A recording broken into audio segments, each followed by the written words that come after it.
piling on has long since begun. The Miami Hurricanes once again a punchline after an incomprehensible loss to Middle Tennessee State that sent the Mario Cristobal reclamation project spiraling back to square one. When Miami hired Cristobal, there was an assumption that these kinds of brutal moments would be a thing of the past. But there it was Saturday with Tyler Van Dyke's first two passes intercepted, allowing Middle Tennessee to surge to an early 10-0 lead that only got worse as the afternoon pressed on. How did this happen? Well, that'll be a big part of the discussion tonight as we begin a new edition of CaneSport Live. There will be a lot of theories. The team was mentally and physically exhausted after losing a week earlier to Texas A&M and then having a hard week of practice. Josh Gaddis's offensive scheme stinks. Tyler Van Dyke has lost all of his talent and it's gotten to his head. Miami took Middle Tennessee State for granted. But that has nothing to do with receiver Keyshawn Smith being on the field for just 30 of 91 offensive reps, or the team being down to its fifth running back, or more receiver drops, or Tyler Van Dyke appearing totally rattled, or Miami's corners being matched in man coverage against speed receivers that were simply faster, giving them 3 cheap touchdowns. That was only part of what added up to a total organizational failure for Miami, which now must do everything that it can do to bounce back next week in the ACC opener against North Carolina and make everybody start to forget what happened at Hard Rock Stadium on Saturday. We're going to talk about all of that and more tonight as we begin a new edition of CaneSport Live. Hello again, everybody. I'm Gary Ferman, the publisher of CaneSport.com. We welcome you once again to CaneSport Live. As always, it's your show. It'll be driven by your participation. The call-in number is 563-999-3550. That's 563-999-3550. We have 100 open phone lines, plenty of room for you to call in and participate. You hit the 1 on your keypad to enter the queue. We bring you on the show in the order that you land in the queue. So they say in football that you don't let a loss beat you twice. But I can't help but think that the loss at Texas A&M had a major contribution to what we saw Saturday at Hard Rock Stadium. We saw the offense in total disarray, and Tyler Van Dyke looking absolutely horrible before Mario Cristobal decided to pull the plug and bring in Jake Garcia to finish the last quarter and a half in the game, give Van Dyke a rest. I think it was a good move, but part of our debate tonight is going to be what happens next. Does Mario Cristobal stick with Tyler Van Dyke as his starter, the quarterback who has started since early last year, who had 6 300-yard passing games to end last season before everything changed around him? It was only a day earlier that NFL draft guru Mel Kiper was predicting that Van Dyke would be a top 20 pick in the NFL draft in April. Van Dyke's recent struggles have been the most astonishing development of the season thus far. But the problems facing the Hurricanes were way more numerous. If Michael Redding had caught a third down pass in the third quarter, a quarterback change might never have even been made. Miami might have continued that drive and scored a touchdown. The offensive line seemed to have no legs in this game. Picking up a single yard was a challenge. They could not move Middle Tennessee State at the line of scrimmage. The defense was ripped apart, giving up huge chunks of yardage through the air, including touchdown passes of 71, 69, and 98 yards, in which Miami's corners inexplicably were exposed to single-man coverage against receivers who were simply faster than they were. It all was a stunning setback for Cristobal, but I feel certain about one thing. Mario Cristobal is not going to change. Mario Cristobal is not going to lose sight of the mission. And he's not going to compromise one bit. And he's going to be recruiting harder than ever before to try to build a roster that will never allow something like this to happen again. So all of that is on the table tonight on CaneSport Live, so let's go to your calls. The number is 563-999-3550. That's 563-999-3550. You hit the 1 on your keypad if you want to come on the show.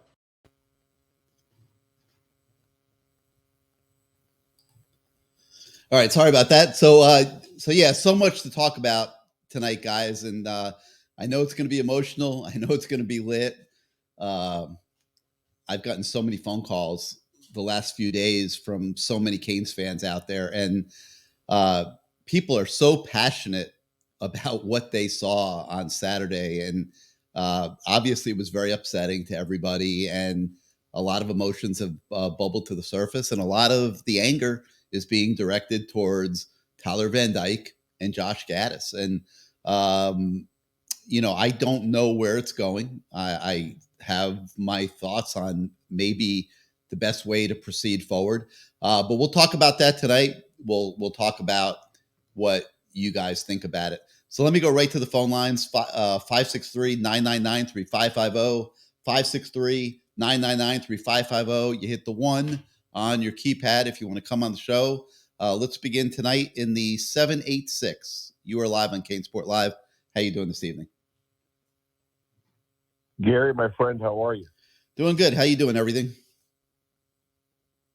Oh, disappointed like everybody else, but I hate to say this, but man, Matt called this from the entire summer on. Good Morning CaneSport. He's been talking about this, and he was totally right. Basically, the majority of this roster was, for the most part, still intact. The infusion of these new kids that came on board through the transfer portal. They've been impactful to an extent, but not to the degree you'd like. And when you look at it, no matter how great of a coaching staff you have, top to bottom, no matter how big of an organization you have that mirrors some of the top organizations in college football like Alabama and Georgia, you could have 10 Hall of Famers. It doesn't matter if the guys that you have aren't of a certain level and ability, don't possess a certain skill set, or they don't have the potential to get there. And in many cases, you're looking at the same 20 guys that are now in year three, 4, or 5, and they're the same players, talent-wise.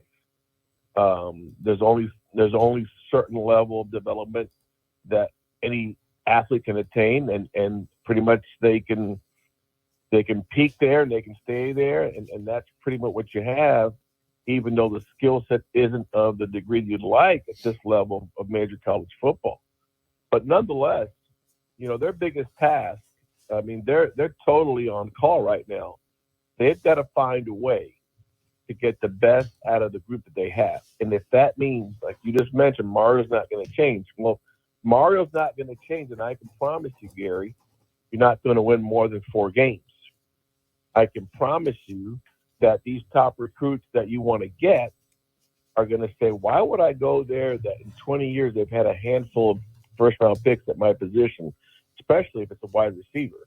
Why would I go there? Look what happens to all the kids that go there. They end up not turning out to be effective. And I think that's where you're looking at, is that if you don't adapt to what you have and join the rest of contemporary football, because you don't have the level of player that you had at Alabama, nonetheless at Oregon, top to bottom, you don't have enough. So you've got to make it where you can be competitive. And that means Kevin Steele is going to have to make changes to his defense as well. You're going to have to mix in a hell of a lot more zone. You're going to have to be able to find different type of blitz packages and pressure packages in the zone.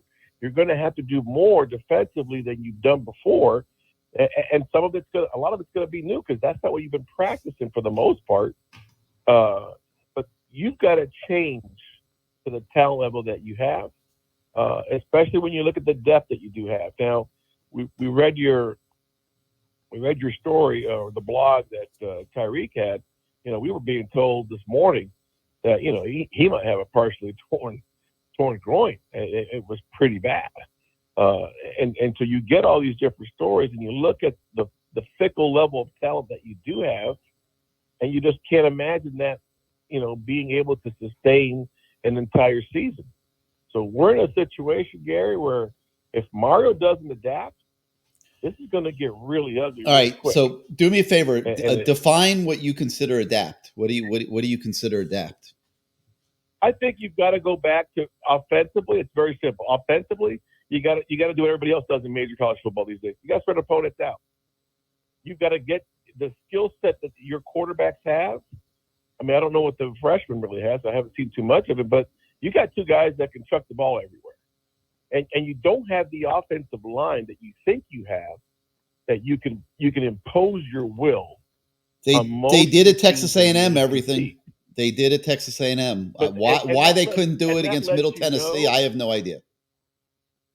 And that lets you know how fickle we are in terms of ability level, that when you can go there on a big screen, on a big time setting of major college football in front of 110,000 people, and you can actually compete and really dominate, and then mentally you're so weak after getting your ass, after losing a game like that, and having a great week of practice, and then you don't show up.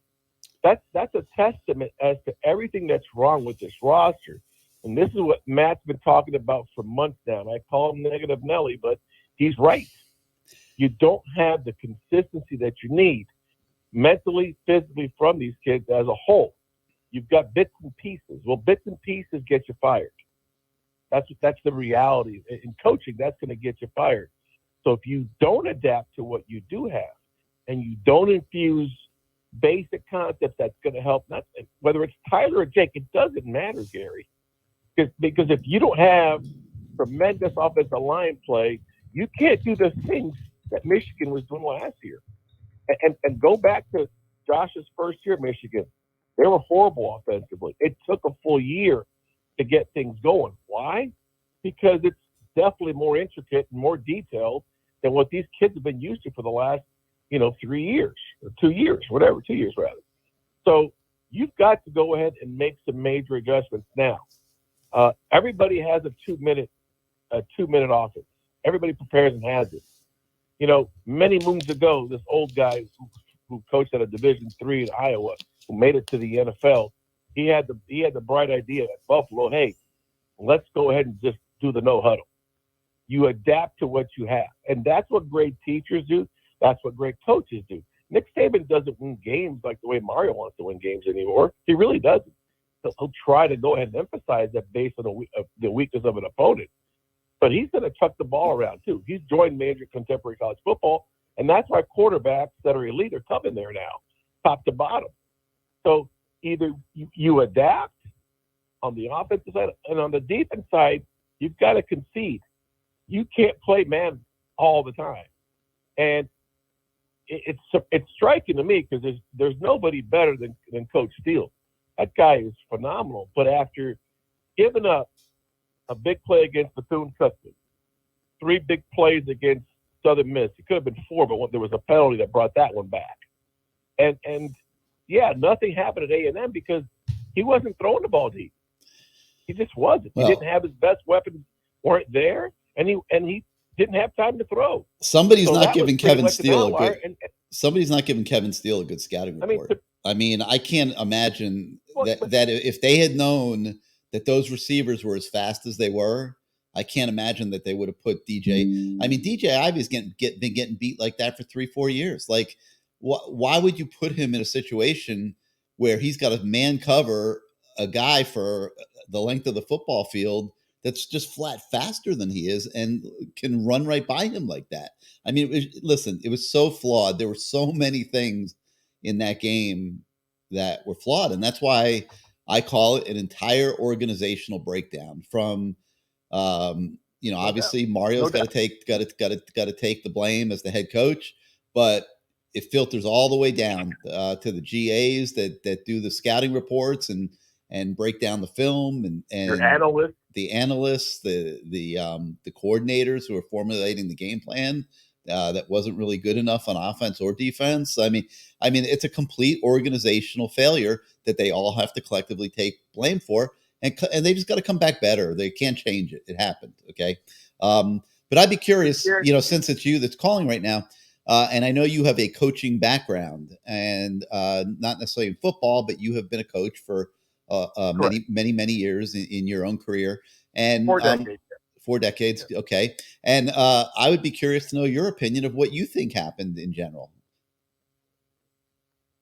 I think the combination of losing key players and basically your key players are your alphas that we've always talked about alphas, right? What is an alpha? That's the person or the entity that requires everybody to do what they need to be doing at all times. That they set the tone in everything that's done, right? You might, and regardless of what setting. So when you lose your alphas on offense, there's no doubt that Restrepo, losing him has really impacted the entire operation of the offense, especially the connection with Tyler. Even though Tyler wasn't that sharp in the first 2 games before he got hurt, you could tell it did impact things. Next thing you have is you've got a bunch of guys that still don't know what they're doing. I think Brett Romberg and DJ Williams earlier tonight were calling it MAs, missed assignments.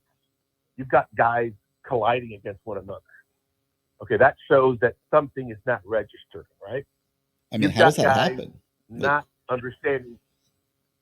You got to assume they've practiced that play dozens of times. Why are they running into each other? I don't think they've run that dozens of times with Thad in the game. You know, well, that might be a good point. I mean, you've got to know where these kids have been and where they haven't been. But when you look at all the number of missed assignments, even on defense, there's a ton of them, especially in the secondary. So you add it all up, these kids are not doing their extra either now, because when these guys played in 2001 and 2000 and 2003 and all that, there was no 20 hours. It was just starting. But now there's 20 hours. So that means if you're not getting collectively together, if you don't have ownership as a position group, and you're not meeting somewhere and we're watching film for at least 2 hours outside of it, then you're not doing your part. So the unpreparedness, yes, accountability for the players, not having your true leaders in there, holding them accountable because they're not operational right now. I think when you add all those things up, Gary, and you look at what the coaches haven't done a good enough job of in identifying and truly being honest with what they have in each one of those position groups, and then collectively those coordinators not accepting that truth either, and you continue to try to hammer something that's not going to happen. So if you don't adapt, in basketball, we used to call, if we weren't good enough to go ahead and defend 94 feet, we'd try to go ahead and defend 72 feet. If you weren't good enough there, you would go ahead and try to put some pressure in the half court. You always adapt to what you have and the depth that you have. And when you don't do that, I don't care how good of a coach you are. And here's the proof, because we've got what?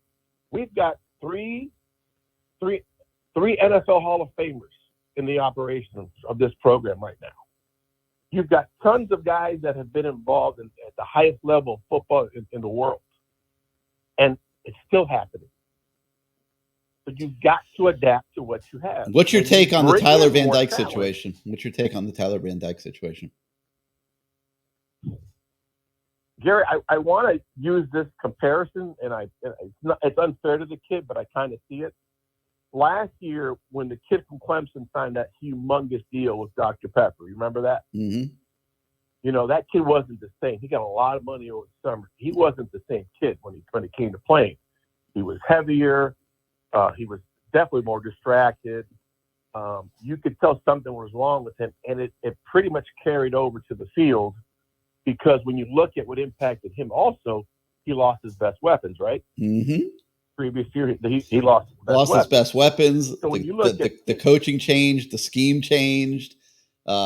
He's dealing with one of the weaker positions on the team at receiver. Doesn't know who he can count on from one play to the next. He's got NFL people predicting he's going to go in the first round next year, which I think has him overthrowing at times and trying to prove that he's got a strong enough arm. I mean, that's worth $30 million, man. You get drafted, quarterback gets drafted in the first round of the NFL draft. You're going to make $30 million. I mean, like, enormous pressure, way too much too quickly. He's got agents now. He's got 1 million NIL deals. Who knows how the rest of the team Where's the extra? Where's the time for the extra, Gary? Where's the time for the extra? Well, where's the time for the extra? No doubt. I mean, there's less time for the extra. There's no doubt. There's no doubt. So there's less time for the extra. There's no doubt. And I think, my opinion is it's all combining to put way too much pressure on Tyler Van Dyke that he's not handling very, very well. And then in combination with maybe things aren't totally right with this new scheme and the execution of it, and the coaches in tandem teaching it and coaching it. They all learned it for the first time also. Frank Ponce has never coached quarterbacks in this offense. Kevin Smith's never coached running backs in this offense. Stephen Fields never coached tight ends in this offense. They're all learning all this stuff for the first time, and they're doing this all on the fly, and it's not working real well. And it's easy. Matt Shodell and I have been arguing about this for a few days on Good Morning CaneSport, but I mean, you got a lot of forces that are colliding here, and it's a lot more complicated than, just send Tyler Van Dyke into the transfer portal, who's only the most highly regarded talent at that position that Miami's had in decades.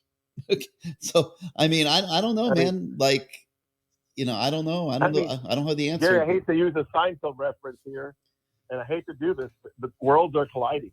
There's a lot colliding, no doubt.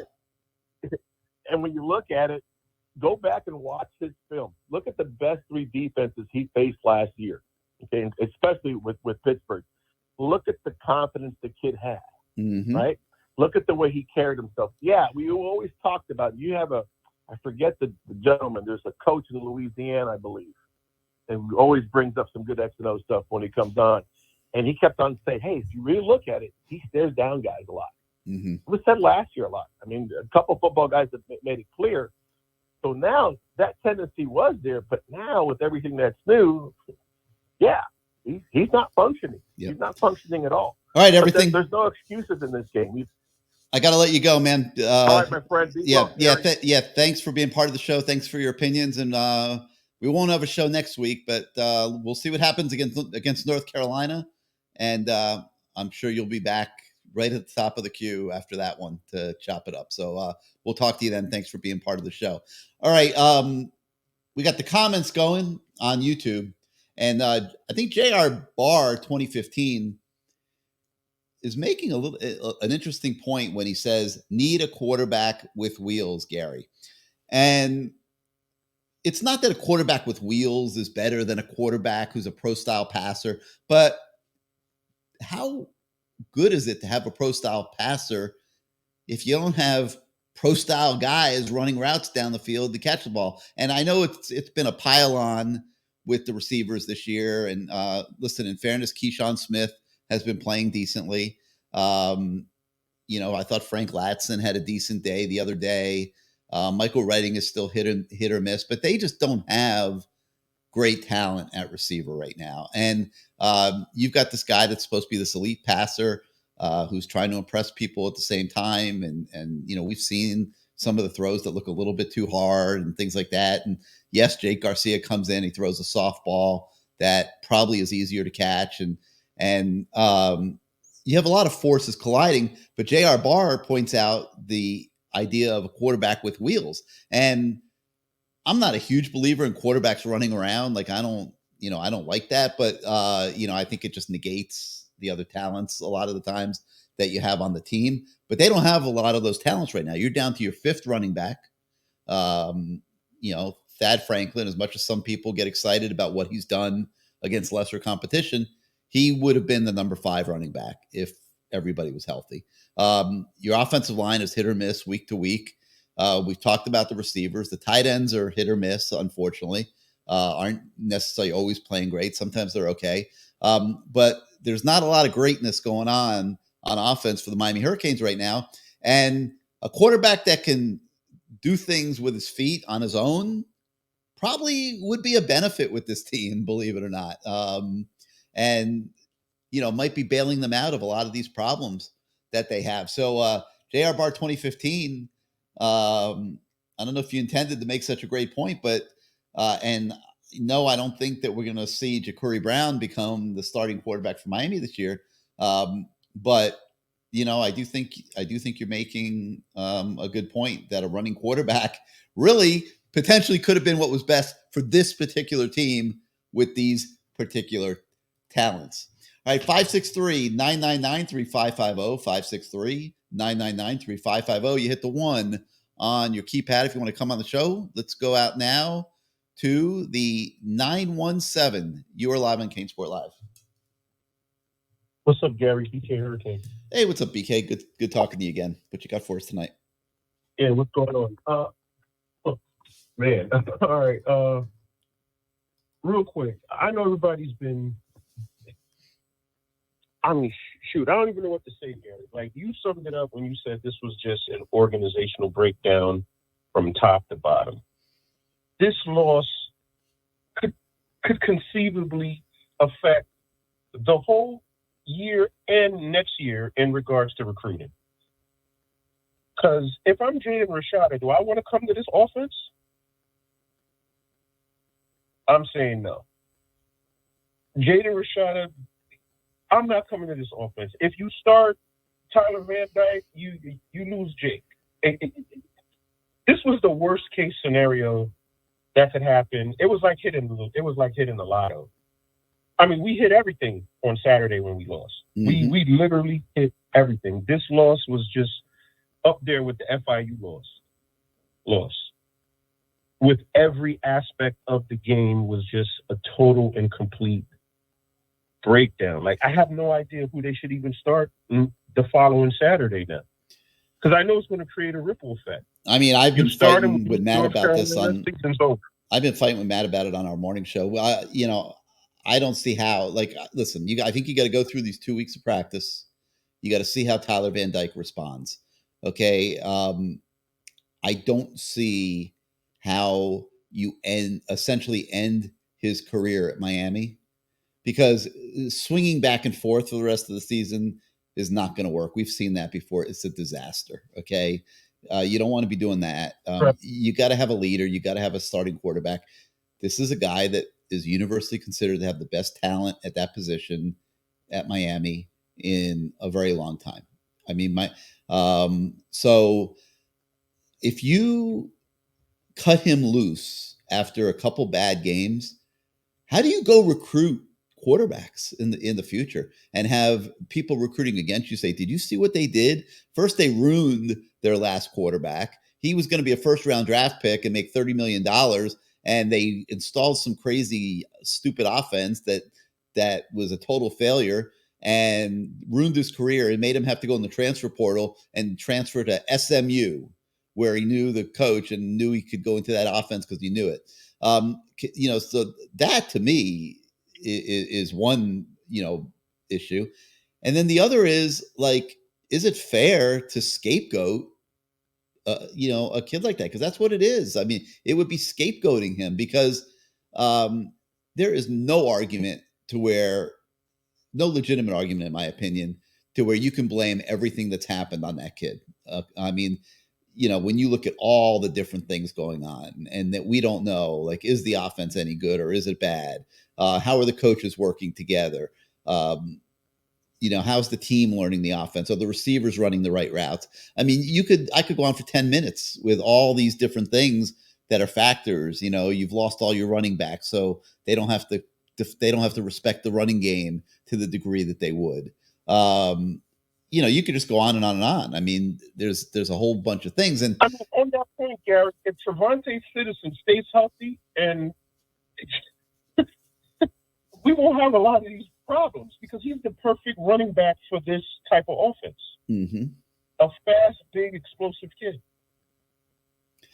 Yeah, so that aspect of it's a mess. I mean, everyone's arguing. I mean, like I said, I've been getting phone calls, people yelling and screaming, and very passionate about this subject. Matt and I debated it on our morning show. I think there were 280 comments on YouTube.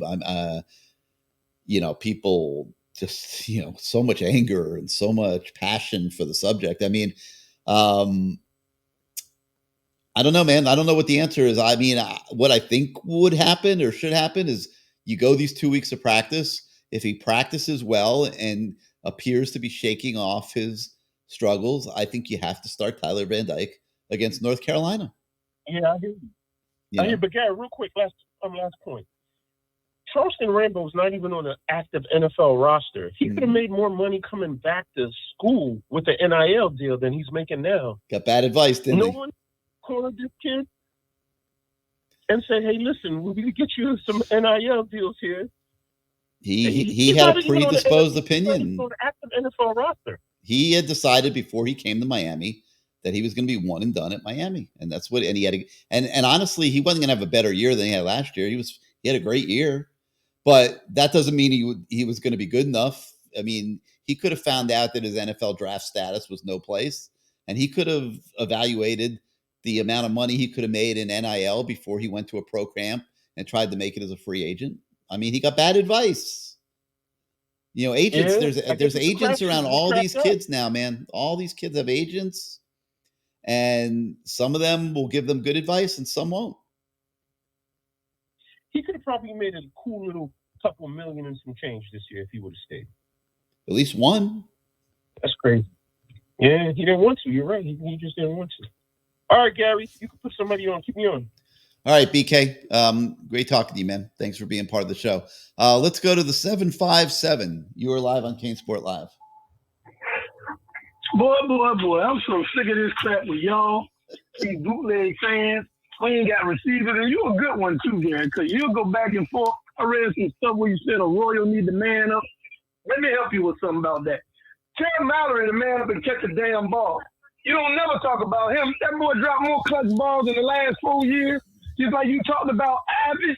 He got burnt the last 4 years. Talk about Mallory. Mallory don't catch the ball when he need to catch it. Talk about Stevenson. Yeah, he might got a torn groin, but he can't cover nobody. I said it last week. After 10 yards, he's trash. Period. TVD, let him play. Let him play Carolina. He don't do good, put him on the bench, he keep him on the bench. We got to stop being soft.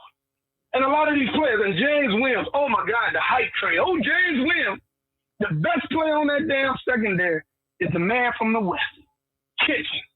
Kitchen's the undersized, he balls out every game. James Williams, he like to run up and try to steal block people. He make a couple tackles here and there, but he ain't the James Williams y'all hyped up. Y'all done hyped this man up. He's nowhere to me.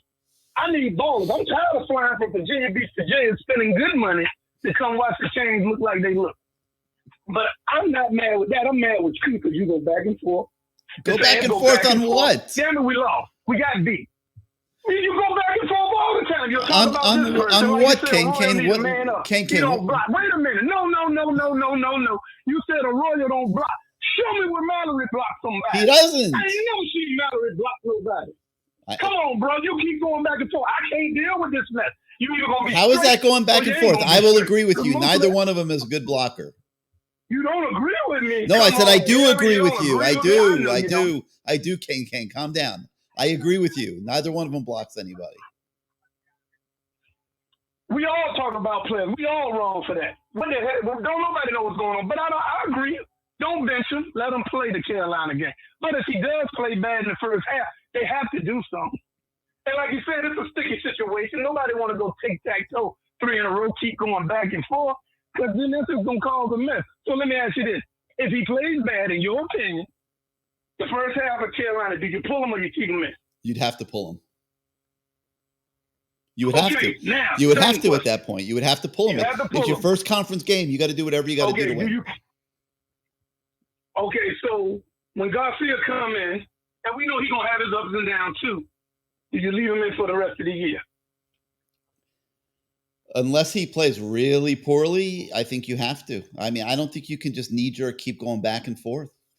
I mean, if you pull Tyler Van Dyke again, I think you are making a statement that he doesn't have a future here. As astonishing as that would be, and I think Mario Cristobal would like to not get there at all costs because the ramifications of it are not great.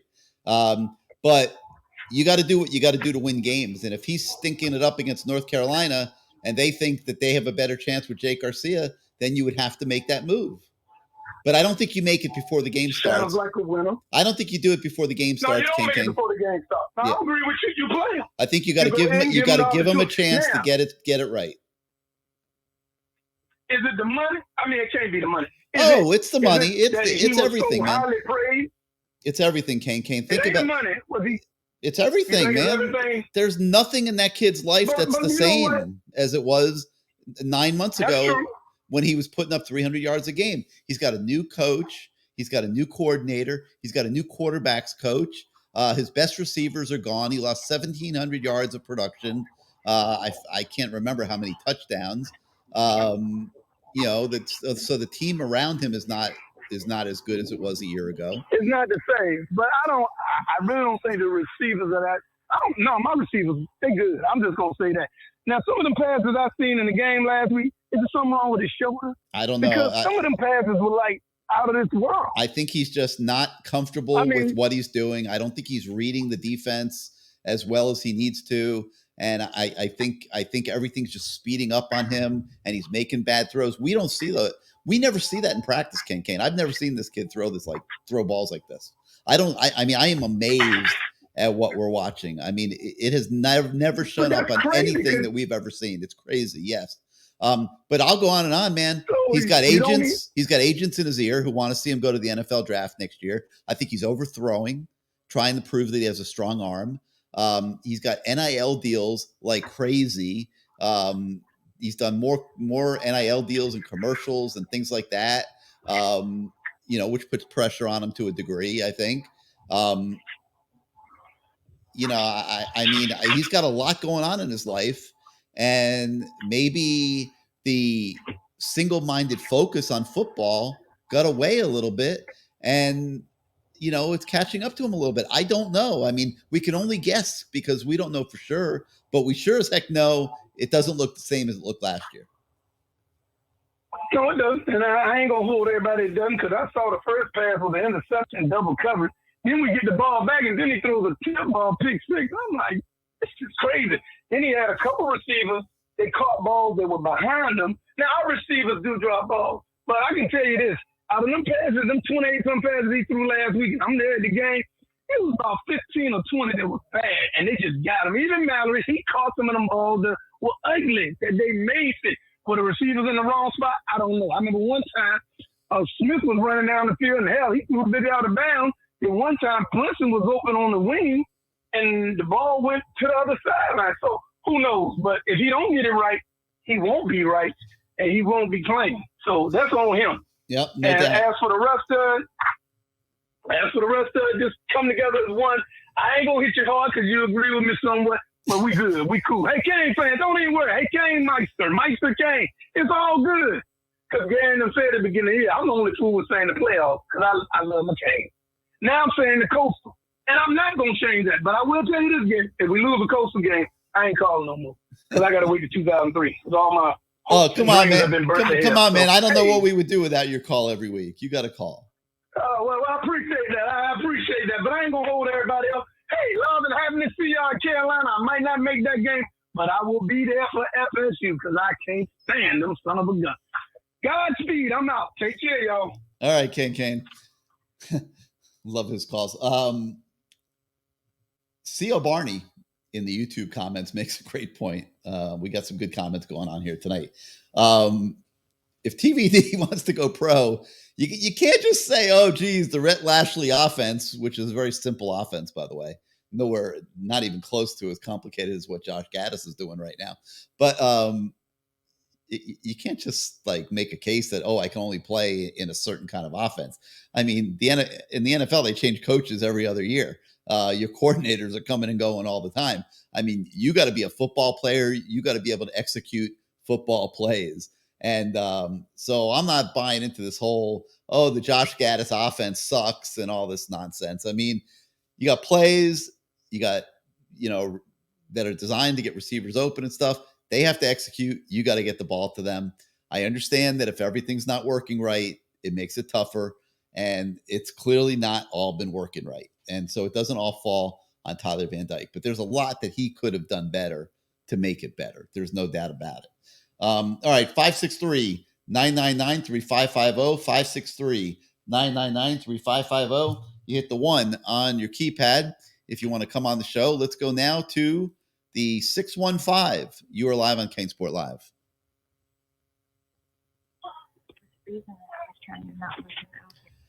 Hey, Gary. What's going on, man? Who's this? It's you, Miami alum. How you doing? What's up, man? All right, so let me tell you a story from last year. There was a QB who entered this season in Norman, Oklahoma, who was the clear-cut favorite to win the Heisman Trophy and be the number 1 draft pick. through a couple of games, he was undefeated in his second year as a starter. I believe he was 6-0. He had 10 interceptions and 10 touchdowns and 5 interceptions with a 75% completion rate. Far better than TVD right now. But he looked like shit doing it. Terrible body language, wasn't a leader, sat by himself on the bench. So guess what? Lincoln Riley benched his ass in the biggest game of the year and put in Caleb Williams in the second quarter of the Red River rivalry versus Texas. So with that, I say, why in God's name is TVD above benching? Based on what? So I just want to ask you a couple rapid fire questions. Do you think, if I asked you last year what QB was the future of Miami before Garcia's injury, who would you have chosen? Garcia. You've already answered. Okay. Yep. Has TVD looked good this year? Nope. But he looked great last year. Okay. He looked great. Does TVD even look interested in being the quarterback at Miami? Oh, that's not fair. Of course he's interested in being the quarterback at Miami. Come on, man. Like you guys got to stop piling on. Don't pile on the kid. You think he doesn't want to be the quarterback at Miami? He's probably very frustrated. I don't know. I mean, it's not coming the way it came last year. He doesn't have the talent on the outside that he had last year, that he could throw those beautiful passes down the field and look so great. But of course he wants to be the quarterback. It's just, it's he's a young kid. Oklahoma wasn't working with the world beaters at wide receiver. They had Marvin Mims. I don't know. Charleston Rambo was our best, and he was a cast off at Oklahoma. So at least, keep it real, man. Keep it real. Let me tell you something. To say that Oklahoma doesn't have good receivers, Charleston Rambo was a cast off, and he came to Miami, and he was the best. He was the best that we had. He broke records. Their number 2 wide receiver last year was Jaden Hazelwood, and he got cast off to Arkansas. They weren't loaded at receiver last year. They were loaded enough to where they felt they could do without Charleston Rambo, who broke the records at Miami. I mean, be honest. Well, that's because he couldn't catch at Oklahoma. Come on, man, be honest. So let me just ask you this: who looked better on Saturday, Garcia or TVD? For a brief spurt, there is no question that one drive that Garcia looked phenomenal. He looked great. Okay. The rest of the game, I am as big a fan of Garcia as there is. So don't let me come across any other way. I think Garcia. I love Jake Garcia, the human being, the intangibles he brings, the whole thing. But I also understand he's never really played a real opponent in a real game. And if Miami goes into this ACC and doesn't win the Coastal, and they're sitting there with 6 or 7 wins in November, I don't think that's what Mario Cristobal has in mind. Okay. So I don't know what the answer is. I don't know what he is going to do. It's a very difficult decision for him. I think the best path is give Tyler Van Dyke a chance to justify his status as the starting quarterback for the Hurricanes this season. If he's unable to do it, you can't stick with it. You can't stick with it forever. You can't stick with it forever, man. Why? He hasn't had a chance the first 4 games. He just lost to MTSU, and I live in Nashville. Do you know how bad that is, man? Yeah, but he didn't do it by himself, man. I mean, they spotted him 31 points. He was partially responsible for the first 10. Of the team. I understand. He had nothing to do with those 3 gimme touchdowns. Okay, against the defense. Here's the concern. Let's say Mario's stubborn. He sticks with TVD. Somehow TVD ups his game this year from being god-awful to average. And we continue to trot out an average TVD as the starter the rest of the year. But how can you make – wait a minute, time out, man, time out. How can you make a case that a TVD that's playing well, that people have rated as the best quarterback to play in this program in decades? I mean, how can you make that statement? I don't understand some of you guys. I mean, he's not going to flip the switch and go from horrendous. How do you know he's not? To a world beat. How do you know? They have 2 weeks to work on it. How do you know? How do you know the 2 weeks of practice of working on all the things that are giving them problems, maybe cutting down the playbook, maybe If he focusing can't, on the things if that he he's can't do it comfortable with, against and that the ETSU, he's receivers not are gonna be comfortable. doing it against other But that's not true. Maybe they just didn't prepare well for this game. Maybe they just weren't. Well, Maybe they just weren't. let's Didn't just have it. say Maybe he the can't go offensive pro. line really Would didn't you? have legs. Okay, they looked to me like they had no legs, man. I mean, an offensive lineman has to have legs to get push. Okay, they're pushing with Would their. you agree? Would you agree that TVD can't go pro next year based on what you've seen for the 100%. previous 4 years? 100%. He despite what he can't. does? I agree. No, Okay. absolutely not. Okay. And I think there's not many people in this fan base, coaches included, who would disagree with the statement that Garcia has more upside than TVD. So if we continue to start TVD the rest of this year, and let's just say he is average, I don't know that you're right you about lose that, Jake man. Garcia. I don't know that You you're lose right. him. Yeah, I don't know that 100% you're you right lose about him. that, Garcia's man. not staying. But I don't know that you're right Why? about He's that. not staying. More upside as a quarterback, or Why more would he upside stay? as a college quarterback, or like you have to classify that a little bit, man. Like I don't like, and I love Jake Garcia. I'll say it again over and over again. I love Jake Garcia. He is an awesome kid, awesome, absolutely awesome. I don't know that he is going to be evaluated at the same level as Tyler Van Dyke by pro scouts. He doesn't have the same physical He was ability. certainly rated higher coming out of high school, a lot higher coming out of high school. I understand, Won but the 7A I'm talking championship in Georgia about football. now. The other's a kid from Connecticut who played against nobody. And Garcia has way more. He's more fiery. He's more of a leader. My concern is you continue to play TVD. He starts the rest of the year. He comes back next year. You lose Garcia. So sitting here right now, yeah, but you can't worry about that. Next year, do? you're going to have better receivers. You're going to recruit like crazy. You're going to replace the entire. They'll replace most of the receiver room between freshmen. So if you had to choose between right freshmen now, that they'll bring in. Wait a minute, year. bro. Wait 1 second. You're going to have a freshman class that's going to come in with probably 4 or 5 freshman receivers, and they're going to hit the portal like crazy at receiver. So next year is next year. It's a whole different look next year, in my opinion. We'll see how it plays out. They got to be able to get the guys. Okay. But you got to worry about this year but first. Worry about this year. Worry about this year. If you start TVD the rest of this year, you're losing Garcia. So if you want Garcia on this roster next year, you better hand him the reins this year because he's not coming back if TVD's coming back. And keep in mind, with TVD's comments about the stadium, fair or not, yeah, it was bad. They were taken out of context, whatever. Doesn't matter. He has lost a portion of this fan base forever. And with his poor play, he's lost him for good, man. If he does anything bad, he's going to get his ass booed out of that stadium like he did on Saturday. And I'll say this about this fan base, the noise always wins, and the noise wants Garcia. So I'll let others get on the call now. All right, man. Yeah, thanks for calling in. Thank you for being part of the show. Yeah, it's a hot button. It is, man. It's a slippery situation. It's not good. There's nothing that's really great about this whole thing for the present, for the future. The blueprint of TVD having a great season this year, going into the NFL draft, Jake Garcia taking over at quarterback next year was too good to be true. And now it's not going to probably play out like that. And Mario Cristobal's got some tough decisions to make. And he's more equipped to make it than myself, anybody that's calling in tonight, and anybody else, because he's the one that's there for every single rep on the practice field. And he has a complete understanding of where these guys are and what their skill sets are.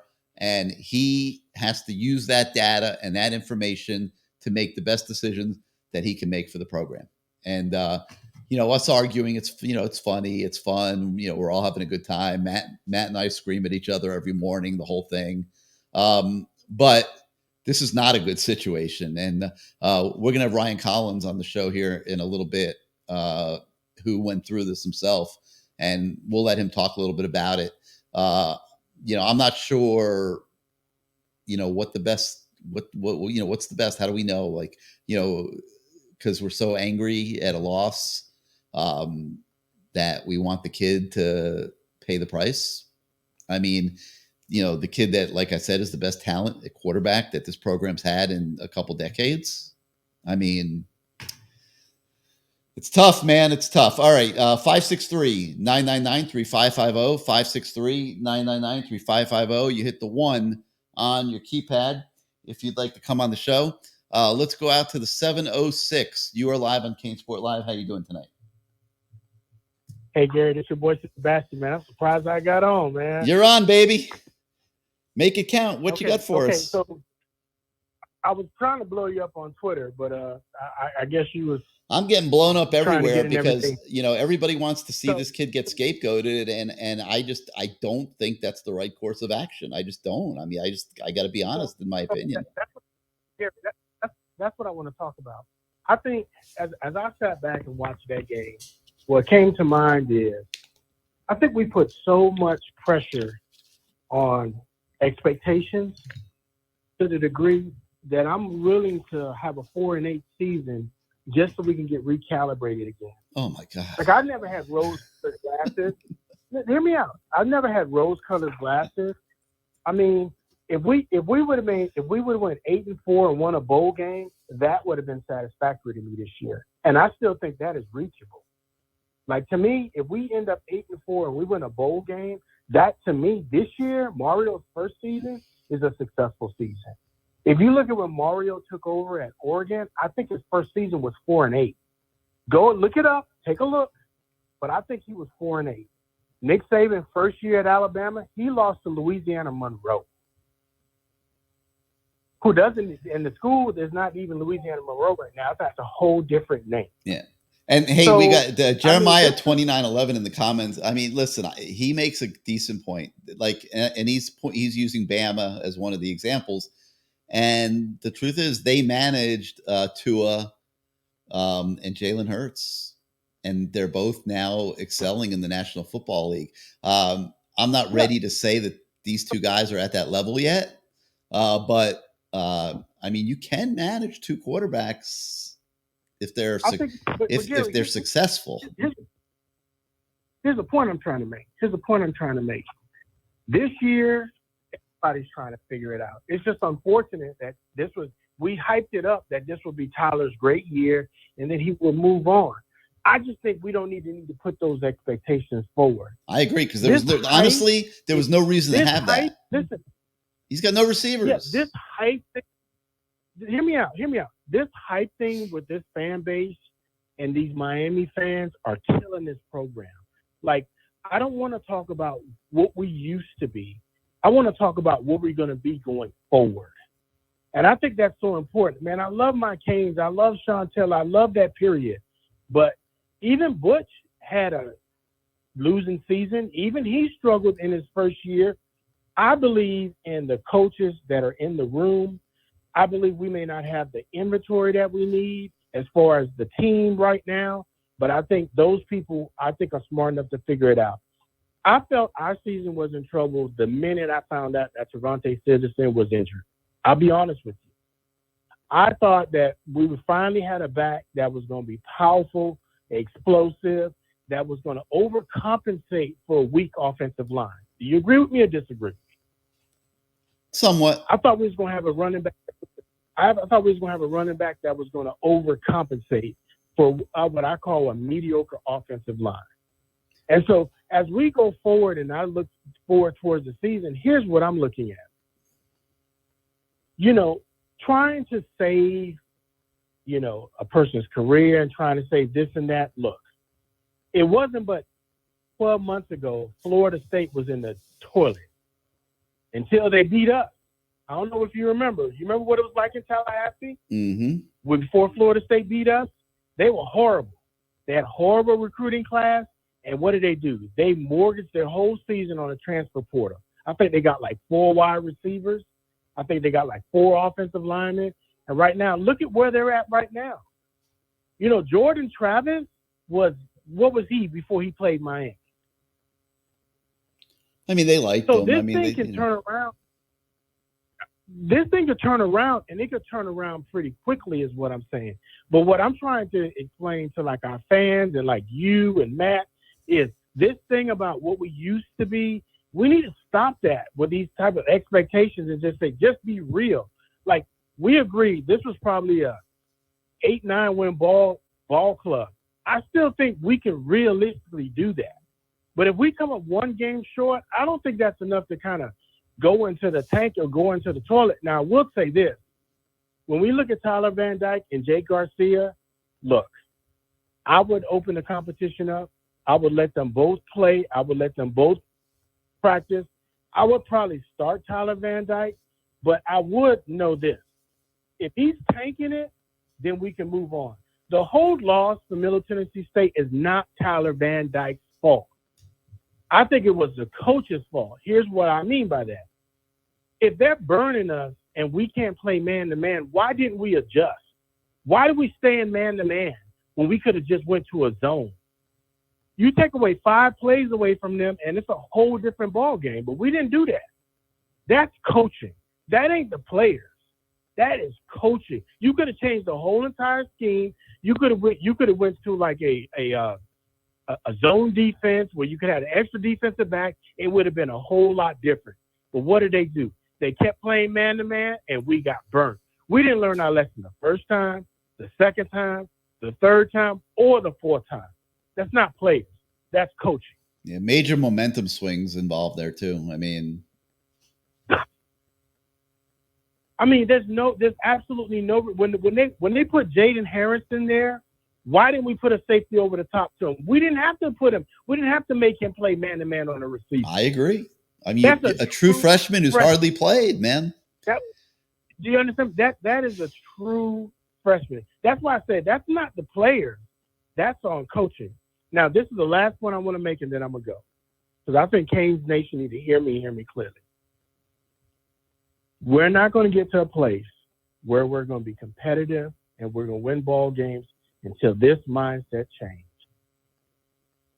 When we get to when the internal temperature in the locker room gets to the degree that we want to annihilate people more than they want to annihilate us, we will not be a championship program.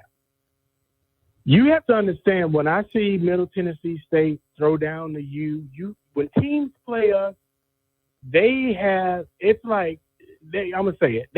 so much of a hard-on to beat us compared to us wanting to beat them.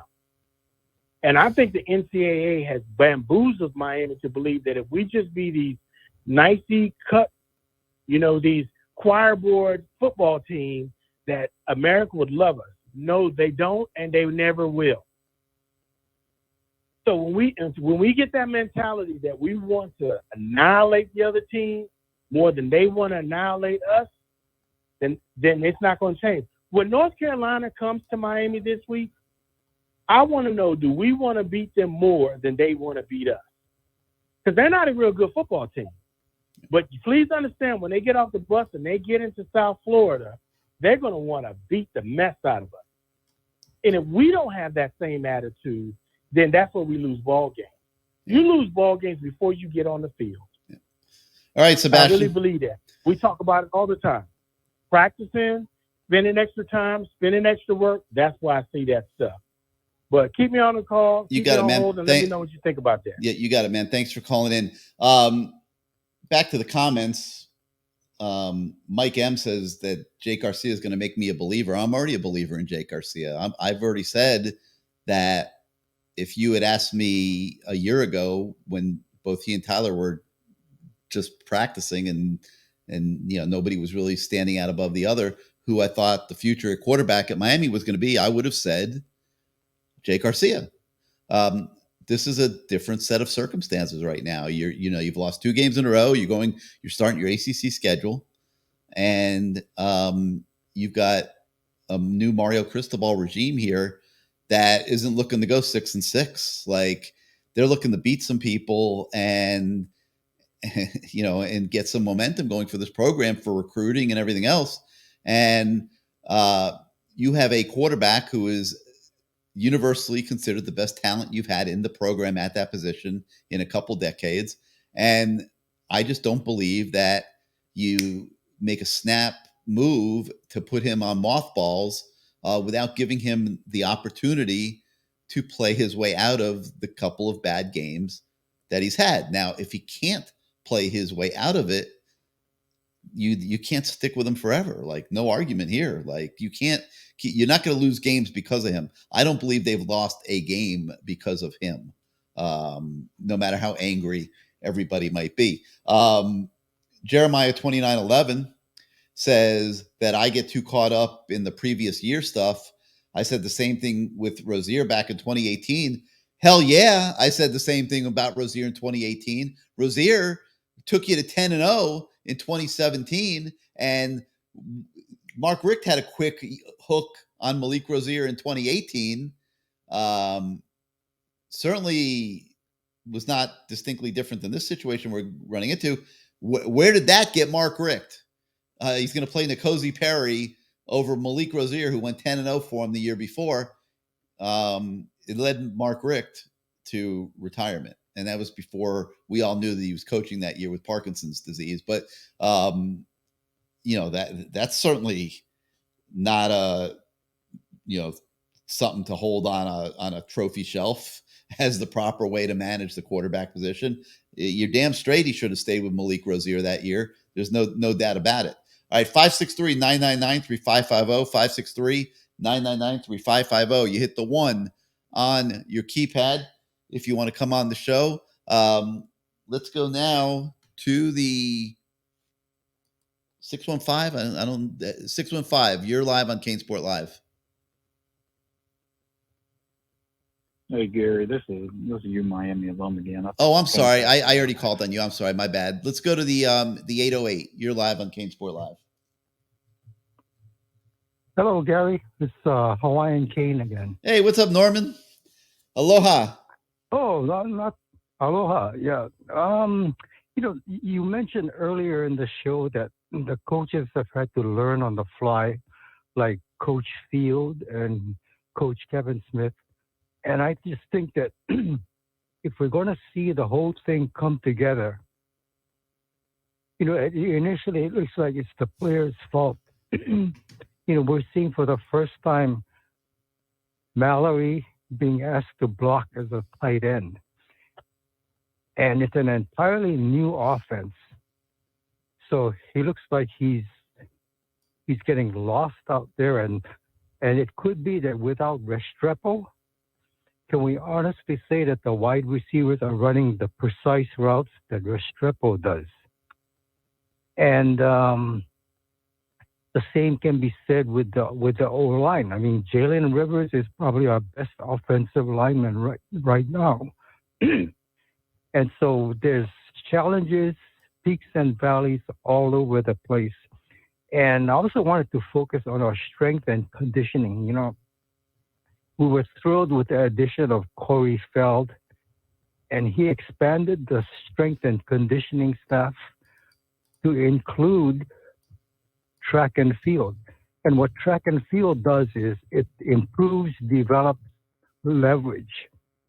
And I think for the most of our players haven't been in a structured system until this season. So everybody has had to learn on the fly.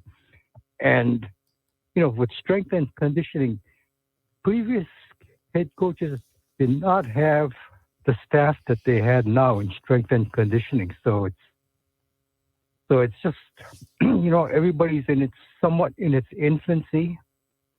So that's what I wanted to say. And thanks for taking the call. All right, Norman, thanks for calling in, man. So Sinclair Daly in the YouTube comments says Texas A&M switched early to Max Johnson. You can't compare. I mean, Max Johnson started 12 games for LSU in 2021. Okay, he had a full season plus of experience in college football games. You can't compare that to Jake's level of experience right now, as much as we all love Jake. Again, I love Jake. Jake is awesome, but he's never played in a real college football game yet. And you're at a delicate place for this season right now. 2-2, starting your conference schedule. You're thinking right now, Mario Cristobal wants to win the Coastal this year. He's not mailing anything in, okay? Tyler Van Dyke won a lot of ACC games last year. Just saying. I mean, I don't think you just throw that in the garbage can and pull the trigger on that because everyone's angry. I mean, it's just my opinion. We'll see what he does. I mean, listen, he may go with Jake Garcia, and awesome. Then we just hope that Jake plays well. I'm sitting here trying to detach emotionally and think this situation through common sensibly. And to me, common sensibly, it makes sense to give Tyler Van Dyke these 2 weeks to get his act together, put him out there against North Carolina. He knows the deal. Got to go out there and perform just like everybody else. See what happens. If he can't get it together, doesn't perform, he's got nobody to blame. And Jake would absolutely be very deserving of getting an opportunity. So, listen, we'll see what happens. It's just, these are all just opinions. 563-999-3550, 563-999-3550. You hit the 1 on your keypad if you would like to come on the show. Let's go out to the 765. You're live on CaneSport Live. Hi. Who's this? This is I have the Cane. Hey, what's up, man? You've never called before. Welcome. Yeah, I'm a first-time caller. All right, man. Awesome. Love first-time callers. What you got? Yeah, I just had a question. So if we had Garcia starting, and we played like we did at Texas A&M, what do you think needs to happen to beat someone like Clemson? A lot more, man. They got it. The whole team's got to get a lot better. The level of effort and passion that they brought into that Texas A&M game compared with what we saw against Middle Tennessee, it's unforgivable, not even on the same planetary level. I mean, it's not even worth discussing. I mean, this team was not invested in that Middle Tennessee game. You could theorize why. I mean, I could come up with a bunch of ideas that would be construed as excuses. I mean, I saw a very beat up football team walking out of College Station a week before. Those kids had to be hurting for several days. They're kids. Maybe they didn't want to hurt. Maybe they just figured they're going to walk all over this team. I mean, they got blown out by James Madison. I don't know what was going through their heads. Mario said that he didn't see it coming, but they were not into that game. They were not invested. Was it walking out into the stadium and seeing nobody there? Was it, the rain delay kind of, they relax? I mean, listen, you can make excuses all day long. The bottom line is they weren't ready to play. Probably weren't as prepared as they needed to be for the reasons that we've talked about. And some of them were exposed in situations they probably shouldn't have been exposed in. And the thing just snowballed, man. Like, you could overcome 1 or 2 of those bombs. You could overcome an interception, but you're being asked to overcome 2 interceptions that spots them a 10-0 lead, and then 3 bombs that gives them 21 more. You spotted that team 31 points, man. And then on top of it, you're struggling on offense. I mean, come on, you're not going to win that game. I don't care who you're playing. Yeah. You give a team 31 points before you even get into the nitty gritty of the game. Good luck. You got anything else for us? All right. No, thank you so much. All right, man. Hey, I love this show a lot. Thank you, man. We love that you called in, so do it again. Thank you. 563-999-3550, 563-999-3550. You hit the 1 on your keypad if you want to come on the show. Now we're going to go to the 786. You're live on CaneSport Live. Gary, do you hear me? Yes. Who's this? Okay, perfect. Hey, Gary. I had 2 things that I wanted to switch. Right, who is this first? Tell us your name. Open this. Eric. Eric? All right, man. About the garage opening. All right, man. Go ahead, man. The first thing I wanted to say was I feel like the comparisons with Tyler Van Dyke and all the hype, it kind of reminds me of the hype with Stephen Morris coming out his junior year. I mean, the same person, McShay or Mel Kiper, they had him projected as a first-round pick as well. No, they didn't. Not Stephen coming out of his No. junior. Yes, he did. Coming out Stephen of his Morris junior was year. never projected as a first round pick. And he didn't do anything. He was never projected as a first round pick. He was projected as a first rounder. No. And then my other I'll do a Google search right now. Mel Kiper, Stephen Morris, and see what comes up. Yeah, please look that up if possible. Doing it right now. The other thing I want to say is I feel like the offense isn't clicking because you have Ponce as the quarterback coach, but he's not calling the plays. And then you have Gaddis as the wide receiver coach, and he's calling the plays. I feel like there's just not a connection between both of them right now, and both of their offensive styles also are completely different as well. I don't know if you see kind of the same thing I'm seeing with that, where their offensive styles just don't mesh, and they're trying to work through it right now, because that's honestly what it looks like to me. Hey, just to answer your initial thing, I'm reading a paragraph here.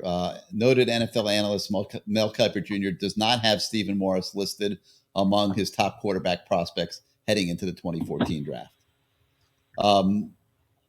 Okay. There were different opinions, obviously, but no, Mel Kiper did not. Did not have that opinion. No doubt. Well, anyway, and then about the offenses. What did you want me to comment about? No, I don't know if you say the same thing where Gaddis' offense is more of a run style offense, and then Ponce, he's more of obviously the air raid pass offense. He's the quarterback coach, so he's the one mainly coaching Tyler, and his style is the air raid. And then you have Gaddis who's doing the play calling, but his style is more of the run. So like I don't know if they're. But Ponce is coaching Gaddis's eye to eye with him. Well, Ponce is coaching Gaddis's playbook. I mean, that's his job. He's a quarterback's coach. His job is to take the. That's probably why there's an issue. You take the playbook of the offensive coordinator, and you coach it. So I mean, we can kind of see already why there's some issues.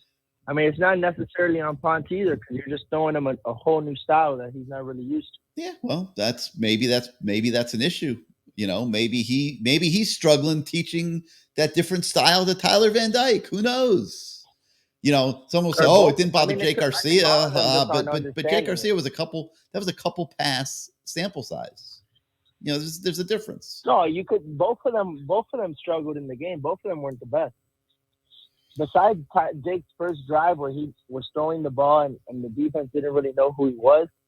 I mean, after that, he didn't look as worse as Tyler, but I mean, it wasn't like it was better offense. Yeah, it was okay. I mean, like I said, I'm a big Jake fan, but do I think he's gonna? No do I think if you switch from Tyler Van Dyke to Jake Garcia, you're gonna peel off 8 straight victories here?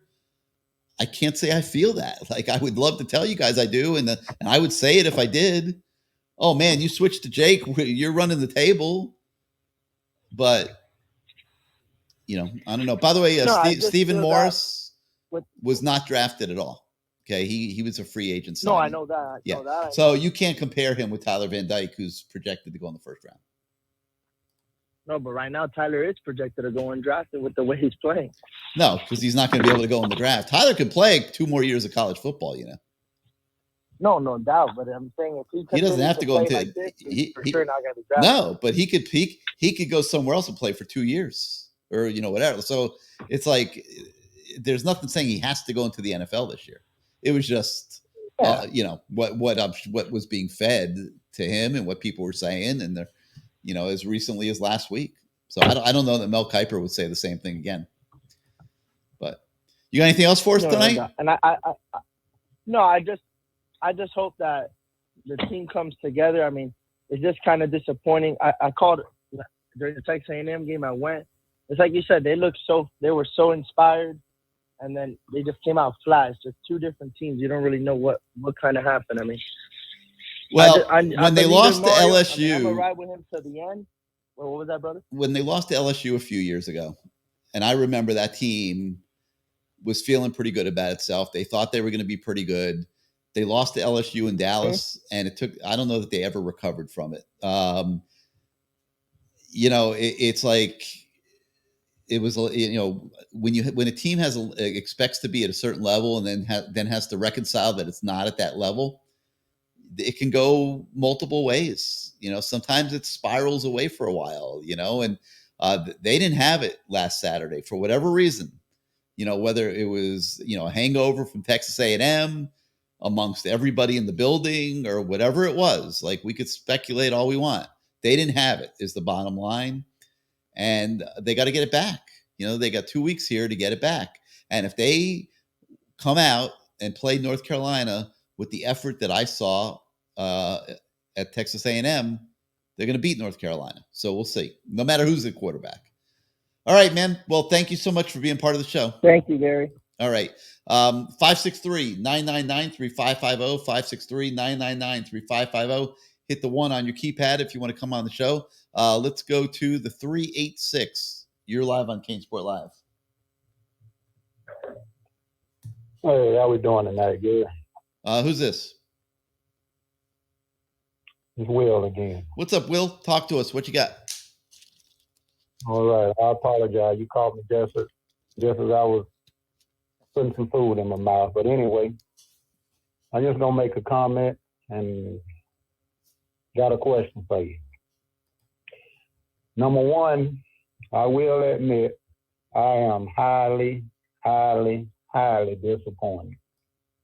I thought the days when Mario Cristobal was hired, I thought the days of us losing games like this was a thing of the past.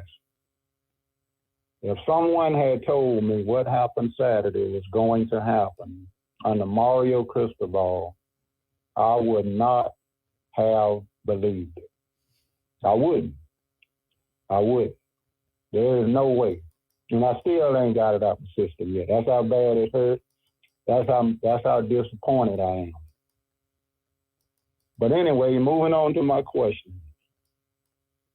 I would like to know how you feel. I think Mario, and this is just my personal opinion, Mario Cristobal is going to need some help. I'm still with it because I remember Butch Davis losing to East Carolina. I remember him getting beat by 50 points at Syracuse. I remember all that. So I'm still with the man. You better be with him. He's going to need some help. You better be with him. So if he can't do this, nobody's doing it. Hello? Yeah, if he can't do this, nobody's doing it. So you better be with him. Okay, but my question is, and this is just my personal opinion, he is going to need some help. So what I would do if I was him is bringing in the greatest evaluator of talent that I've seen. And this is your job. Your job is to just evaluate high school football players. He's got Alonzo Highsmith helping out with that. That's what Alonzo's there for. Well, I was going to suggest, what about bringing Butch along to give him a hand? I don't know, man. I mean, Butch is helping out up at, God, where is he? At Florida Memorial or one of those schools. I don't know. I don't know if that would work. It'd be hard for Butch to walk into the building at Miami after being the head coach and having so much success. I don't know that would be a great idea.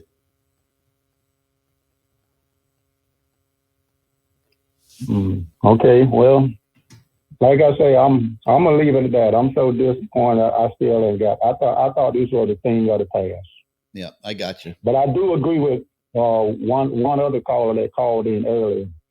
I agree 100% with what he said about the freshman running back, Trevonte Citizen. When he got hurt, it's a big deal. Say, pretty much, there goes our between the tackles run, our home run hitter. Mm-hmm. And Parrish has been doing an outstanding job. But Parrish and Knighton aren't big backs, and they're going to get nicked, man. They're going to get nicked. It's going to be something you have to live with. So, all right, man. Thanks for calling in. Wait, one other quick thing. There's been conflicting reports. Is Citizen, is he gone for the year or what? I'm expecting that. I don't think it's going to make sense to bring him back late. I mean, I would, better let him fully heal, come back for spring practice. That's what I think will end up happening. We'll see. All right, man. Thank you. Thank you for being part of the show. We'll talk to you next time. Let's go to 954. You're live on CaneSport Live. Hey, Gary. Hey, who's this? JR. Hey, what's up, JR? Talk to us. What you got? Hey, Gary. I see you make some decent points. Okay, I get it when you're with your loyalty to TVD, but man, it's not loyalty. No, I don't have loyalty. I have loyalty to the University of Miami winning. Okay, I don't have loyalty to. There's no loyalty. Don't call it loyalty. It's not loyalty. Right, it's common sense. This is the best quarterback talent this program's had in a couple decades, man. I mean, that's a fact. Everybody in the NFL is evaluating him the same way. Okay, so the last 4 games, you cannot tell me he gives the team a chance to win after looking at the last 4 games. You just can't do it. He did it last year with a different coach, different wide receiver. Okay, Southern Miss. Wait, all right, time out for a minute. Time out. I'll let you keep going, but time out. Time out. Let's set the table for. I'm not trying to do anything like that. Whoa. I will let you keep going. Just slow down. Let's set the table for what we're talking about here. Okay, Southern Miss. Okay, remember, this is a whole new system, whole new offense. Southern Miss comes out. You put 70 on Bethune, as you should.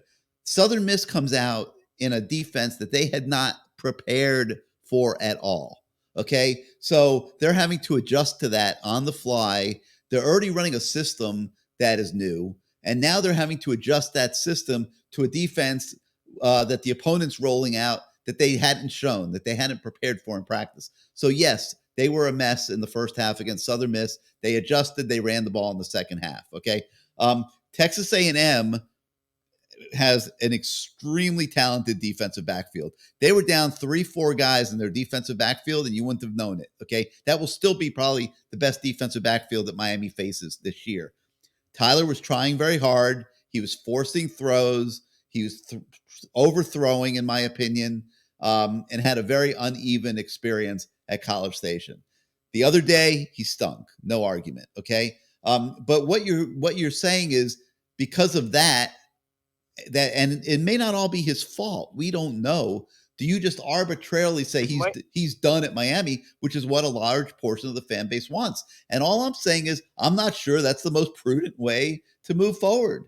You know, I'm saying that to me, the most prudent way to move forward is let him practice these next couple weeks, see how he does on the practice field. If he could shake it off and practice well, you got to start him, in my opinion, against North Carolina, because he has almost a season full of experience starting games in the ACC, and that should give you a better chance to win. That's all I'm saying. I want them to win.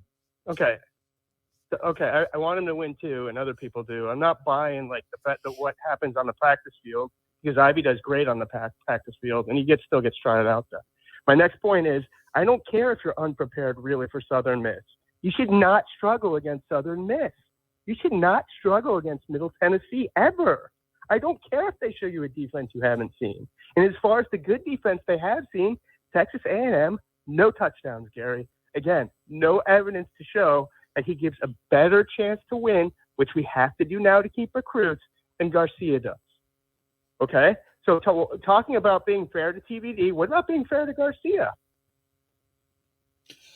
You're asking Garcia to walk out there and run off 8 straight ACC games, or 7 of 8 if you want to eliminate Clemson, without having any experience whatsoever. I don't. Is that fair? I'm not. Yeah. If you don't win the Coastal, would you agree? You got to get in there. At some point. I mean, at some point you got to let him go. I agree, and at this point we keep losing. We couldn't beat Middle Tennessee State. Okay, but would you agree? Pull him too. Would you agree that? Would you agree that if you don't win the Coastal this year, the season is a disappointment? That's exactly the reason why they should put Garcia in next week or in 2 weeks. Exactly my point. And if they believe he gives them the best chance to run the table and win the Coastal, then absolutely that's what they should do. That's what I'm saying. And I'm not blaming it all on TVD, although he shares a lot of the blame. I mean, I will tell you, when you're at the game, you were at the game last week, you saw how the crowd reacted to him when he was put in. But the crowd's reaction has nothing to do with it, okay? I don't care what Mel Kiper says he was supposed to do. I care about what he's done over the past 3 weeks. It's not been good. Okay, but understand the crowd. I mean, people are mad, okay? People are very angry at what they witnessed last Saturday, okay? That affects your opinions on things. I mean, when you're angry, you tend to process things a certain way. Mario Cristobal can't be angry when he's making a decision on what to do at quarterback. He's going to have to figure out what the best path forward is and have a conviction on it and proceed. It's going to have nothing to do with the fan, with anybody being mad and yelling and screaming. You're saying it's and, anger. It's not anger. It's evidence. It's what better last year. TBD better in that system last year. Better in that coaching system. Better this year. Not TBD. I agree, but is that his fault? It's just not. But is that his fault? I don't care whose fault it is. It is what it is at this point. Okay, but it is what it is. You have to. Doesn't matter whose fault it happened. It sucks. But he does not give the team a chance to win right now. Maybe somebody needs to make a few adjustments to it, right? Garcia gives you the better chance to win. We got to roll. Based on what? And I'm a Jake fan, but based on what? The last 3 games, we just lost to Middle Tennessee. No. What? Based on 5 minutes ago that you listen. didn't see the defense before. Based on what can you make a statement that Jake gives you a better chance to run the table here and win the Coastal? Based on what? You can't do worse than losing Middle Tennessee State the way we just did. You can't do worse. I understand. That doesn't mean that that's what's going to happen the next game. Every game stands on its own 2 feet. Jake Collette's going to be right. Jake Collette's clapping right now because he loves when I say that. I don't care what happens in the IB practices because he dominates them apparently. I don't care what happens. Whoever said he dominates practice, by the way? Where did that come from? It's terrible. He's a great talent. I don't know what happened to him. Does not give us a chance to win. And you can't call the people out who see that rightly as trying to ruin the guy's career. I saw a lot of things. I would love TBD to be great. I would love for him to be what he was last year. He's not, Gary. I saw a lot of. I agree. I agree with you on that. I agree with you on that. But listen, I saw a lot of things last week that didn't give them a chance to win. I saw 3 easy gift touchdowns against a defense putting man coverage on receivers that are just faster than anybody we got. No argument from me, man. That defense was a disgrace. Okay, that's 20. That was 21 points right there. That had nothing to do with TVD. Man coverage with him. I agree. It had nothing to do with TVD. The offensive line being unable to block anybody or move anybody a yard had nothing to do with TVD. Let me ask you this, Gary. If you have an offensive line that can't block, right, and you have a wide receivers you really can't catch, you're like a sitting duck back there. Correct. You need a guy who's going to be able to move, make plays out of nothing. Garcia is better than that than TVD. Garcia has a better pocket presence for sure. He's much better. He's much better at moving around the pocket and feeling the pressure. I'll totally agree on, or I'll absolutely say he's better at that. But the offensive line kicked the crap out of Texas A&M. Okay, so I'm not ready to say that they can't do it either. Like, they've been much better this year. They did not have it the other day for whatever reason. Whether for whatever reason, I don't know if they were worked to death in practice or what the deal was. They did not have their legs under them, from what I could tell.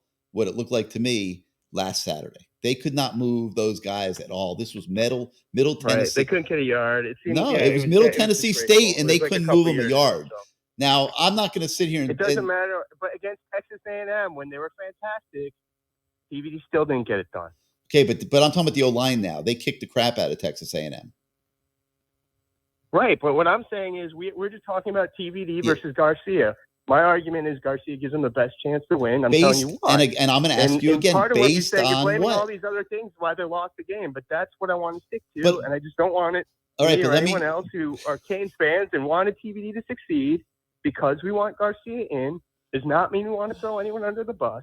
We'd have been more than happy for him to continue his success from last year. He hasn't done it. He hasn't shown it. He's rattled. It's not going to happen. I'll ask you one more time before you go. I'm going to ask you one more time before you go. Based on what? Based on the couple of good passes did you just see the game last week? I understand. That doesn't mean he's going to play that way the next game. Based on what? I just gave you 3 things. You want me to rename them? Dude, are you a Dolphin fan? It's like circular right now. Are you a Dolphin fan? Of course. Yes, Tua. I get the Tua argument. Well, look at Tua. When you put some damn talent around him, he's a whole different deal, right? You put some talent around them, including the guy calling the plays. Makes a big difference, doesn't it? Yeah. All right, man. Hey, you got anything else real quick? All right, be well, Gary. Thanks for All right, man. Hey, yeah, thank you for calling in. Let's go to the 419. You're on CaneSport Live. How you doing, Gary? Doing good. I'm a little tired of debating quarterbacks, but I mean, I knew the minute that switch was made, I'm like, oh man, this is going to be an interesting few weeks. Yeah, for sure. And it's kind of funny. I totally agree with you as far as Texas A&M. I think beat us twice. Just a week ago, I was so shocked how well our offensive line played, and now all of a sudden I've seen what I saw last Saturday, and it just seems like you just don't know which Miami team's going to show up. But what I'd like to talk about is going forward. Do you think that this is going to somewhat affect recruiting? Because we've seen Tyler Williams. He was on our campus this weekend to watch the game, and I think we were being highly considered. He wasn't there, right before his decision for no reason. I think we were definitely right there in the mix with him. And after that performance, he didn't even want to talk to us at that point. So Nah, you knew you lost. Here's the real deal with Tyler Williams. Okay, Miami. Okay. His prospects for a good NIL deal were obviously there at Miami. Okay, Miami was all in on Tyler Williams. He was going to be able to come to Miami and get a good NIL deal. It made total sense for him to consider Miami. He told Georgia 3 weeks ago he was coming to Georgia. Okay, you can't argue with that. I mean, you really can't. I mean, as much as we would have loved to see him come to Miami, Georgia is the top program in the country right now. Sure. He has an opportunity to go there. You wish him well and you move on to the next case. But no, I mean, obviously it didn't help what he saw Saturday. I mean, in any way, from the empty stadium to the way the team played. Yeah, there's very little chance that he was going to choose Miami after that. And it certainly doesn't help recruiting. But yeah, I mean, he was probably going to Georgia anyway. Okay. Another thing, I mean, since we've had so much talk, I figure I'll throw my 2 cents in on the Van Dyke and Garcia. First of all, I don't have any bias, either way. I'd like to see someone step up and be the leader of this team and succeed. I played that position since Pop Warner all the way through high school. And I'm just going to break it down to you what I'm seeing. Which is, doesn't mean I'm an expert, but I have played the experience. I have a lot of experience with this. I've been through it. And what I'm seeing out of Tyler mechanically is he's way off. In the pocket, you mentioned pocket presence. His pocket presence it's lacking. I mean, he's bailing out of the pocket when he could simply step up and move into the pocket and buy himself extra time. His feet are all over the place. He's overthrowing the ball. I mean, Tyler Van Dyke throws a beautiful ball. And now all of a sudden you're seeing balls come out with wobble in it. And that's a lot of it is he's trying to overthrow the ball. And it's great, and it's creating a wobble because it's just, he doesn't need to, he's just trying to overthrow the ball to impress. Who he's trying to impress, I don't know, or what he's trying to do, but he's pressing. I think he's trying to force the issue to impress people and prove that he's this first-round guy. And I think the pressure is really getting to him. And if you watch, he's overthrowing simple throws. That little throw to Bashard Smith, at the end of the A&M game, I mean, he put a lot of mustard on that ball. I mean, yeah, it has to be caught, but you have to take something off of the ball. And looking at him, he just looks disengaged. He looks lost out there. He's not looking off safety, and not at all. And he's at his first read, and that is it. Even the first pick of last week's game, and I didn't understand the concept of that play, by the way. It was 2 simple outs and to that side of the field, and you had the running back. You had the 2 simple outs, and the quarterback playing the receiver. I mean, it was crazy. I mean, all you had to do was simply just drop off the guy and go pick that off. The guy was still down the tight end. You had the running back because there was a blitz. The running back was sitting wide open. Probably to get to him 3 yards, he can go turn it into 8. But my point is, he's just been locking on the guys. He's just been off. And I think what people, ask the guy, what does he see in Garcia? I'll tell you what I saw in Garcia. I see a kid who has really good pocket presence. I see a kid who throws a really nice touchable ball. I see a kid who scans the field and who's going through his progressions. Now, I'm not there every day, so I'll go with whatever Mario says. But if it were me, from what I'm seeing, I would absolutely lean towards Garcia because I think there's something going on in Tyler's head. And I'm telling you, it's hard to shake it when a quarterback is in a funk like that. I mean, to tell you, but he throws a beautiful ball. And when you see him throwing a ball that flutters, that's a scary thing in his head. And he's not engaged right now. And unfortunately, I think when guys look to their leader, they're seeing he's off. And unfortunately, they have the other kids, they tend to follow suit. And I do think that there's an issue right now. Well, Again, that's on the I'll staff. throw something else out. It's hard to be the right. guy making the most money too. I mean, it's human nature, man. You're the guy that's making all the money. Not that most of them aren't getting paid to some degree, but when you're the guy that's reeling in the deals left and right, and then you're not performing. I totally agree. That doesn't help either. I couldn't agree more. NIL's introduced a whole new world to college football. It does, and I think the pressure of being, first round kid, and then all of a sudden you have a new offense come in. It's a lot to deal with for the kid. Listen, I'd love to see Tyler come in and succeed. I would love to see it, but the last 3 games he's just been so off that if it were me and you would ask me who I would go, I would go with Garcia. I think Garcia has a lot of. I think he has a lot of the intangibles to play quarterback, and I think he has the. I really do. I like his pocket presence. I like his leadership. I like his quality. I like the quality ball he throws, and I love how he scans that field and looks guys off. And his moment's going to come at some point. His moment will come. I mean, but you know what? That's the coach. But that doesn't mean you be unfair. Whatever the coaches decide on. Yeah, right? Exactly. And then Norman Millman in the chat says a great thing. If TVD looks okay in practice, he's going to start against North Carolina. Hopefully, you hope he performs well. If he doesn't, then all bets are off. And that is absolutely, I think, what is going to happen.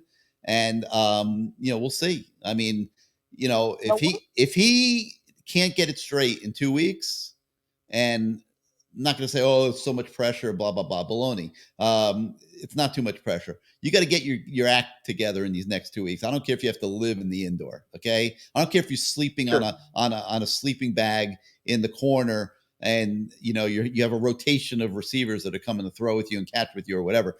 You got to do whatever you got to do these next 2 weeks to get your game straight. And if it isn't straight in 2 weeks, then absolutely all bets are off, and you go see if Jake Garcia can be better. Sure. Yep. Now, a question I had: is there any do you have any info on any receivers that we're looking at as far as recruiting right now? Is there anything on that? I think you're going to see it get expanded. I mean, it's not going great. It really isn't. I mean, I think you're going to see it get expanded. I think you're going to see a big emphasis on the portal at that position. We'll have to see what comes up here. There's going to be a lot of movement. Okay. And, Miami's going to go into this last month or two of recruiting, and that the NIL commitment is there. And I think they're gonna, expand their target list.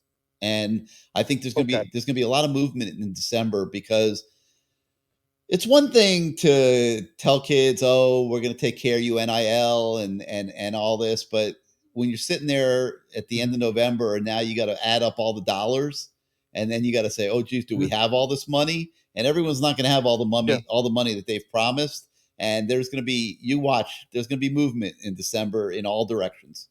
Guys are going to, the value of some guys is going to go down. The value of other guys is going to go up. And money is a big deal right now in terms of where kids are going to school. Sure. Yep. Now, there was a kid on William Foles down in that area. Was it a speed issue that led us? Yeah. I mean, they are not going to keep, they are not going to keep filling the roster up with players that they don't feel can help them become elite. And, there was a time here in the not too recent past where kids that are like on the bubble like that would have gotten offered and would have been taken. And, we've got several of them on the team right now. They don't help you win. They take up spots. Okay. You had 21 kids leave the program last year. I think you're going to have another 21 leave this year. Okay. If you look, I don't know if you paid attention to our State of the U series in the summer. If you look back through the recruiting classes of the last 5 years that are making up this team, it's a disaster. By the way, Miami's on self-imposed probation right now, everybody, just so you know. I mean, we are on probation. We're on probation right now on top of everything else that we're sitting here fighting about. All you gotta do is look back at the last 5 years, what's happened with the recruiting classes, how many misses there were, how many guys were taken that shouldn't have been taken. Mario Cristobal is not going to do that, but he's not going to be rigid either. Like there was a linebacker by the name of Stanquan Clark who was at Miami Killian. They were evaluating him at Miami Killian. They made a decision. Stanquan is probably not going to move the needle for us, and they didn't pull the trigger on him. Well, he transfers to Miami Central, goes into a different defense, different coaches, is playing enormously better, and now they've recommitted to him.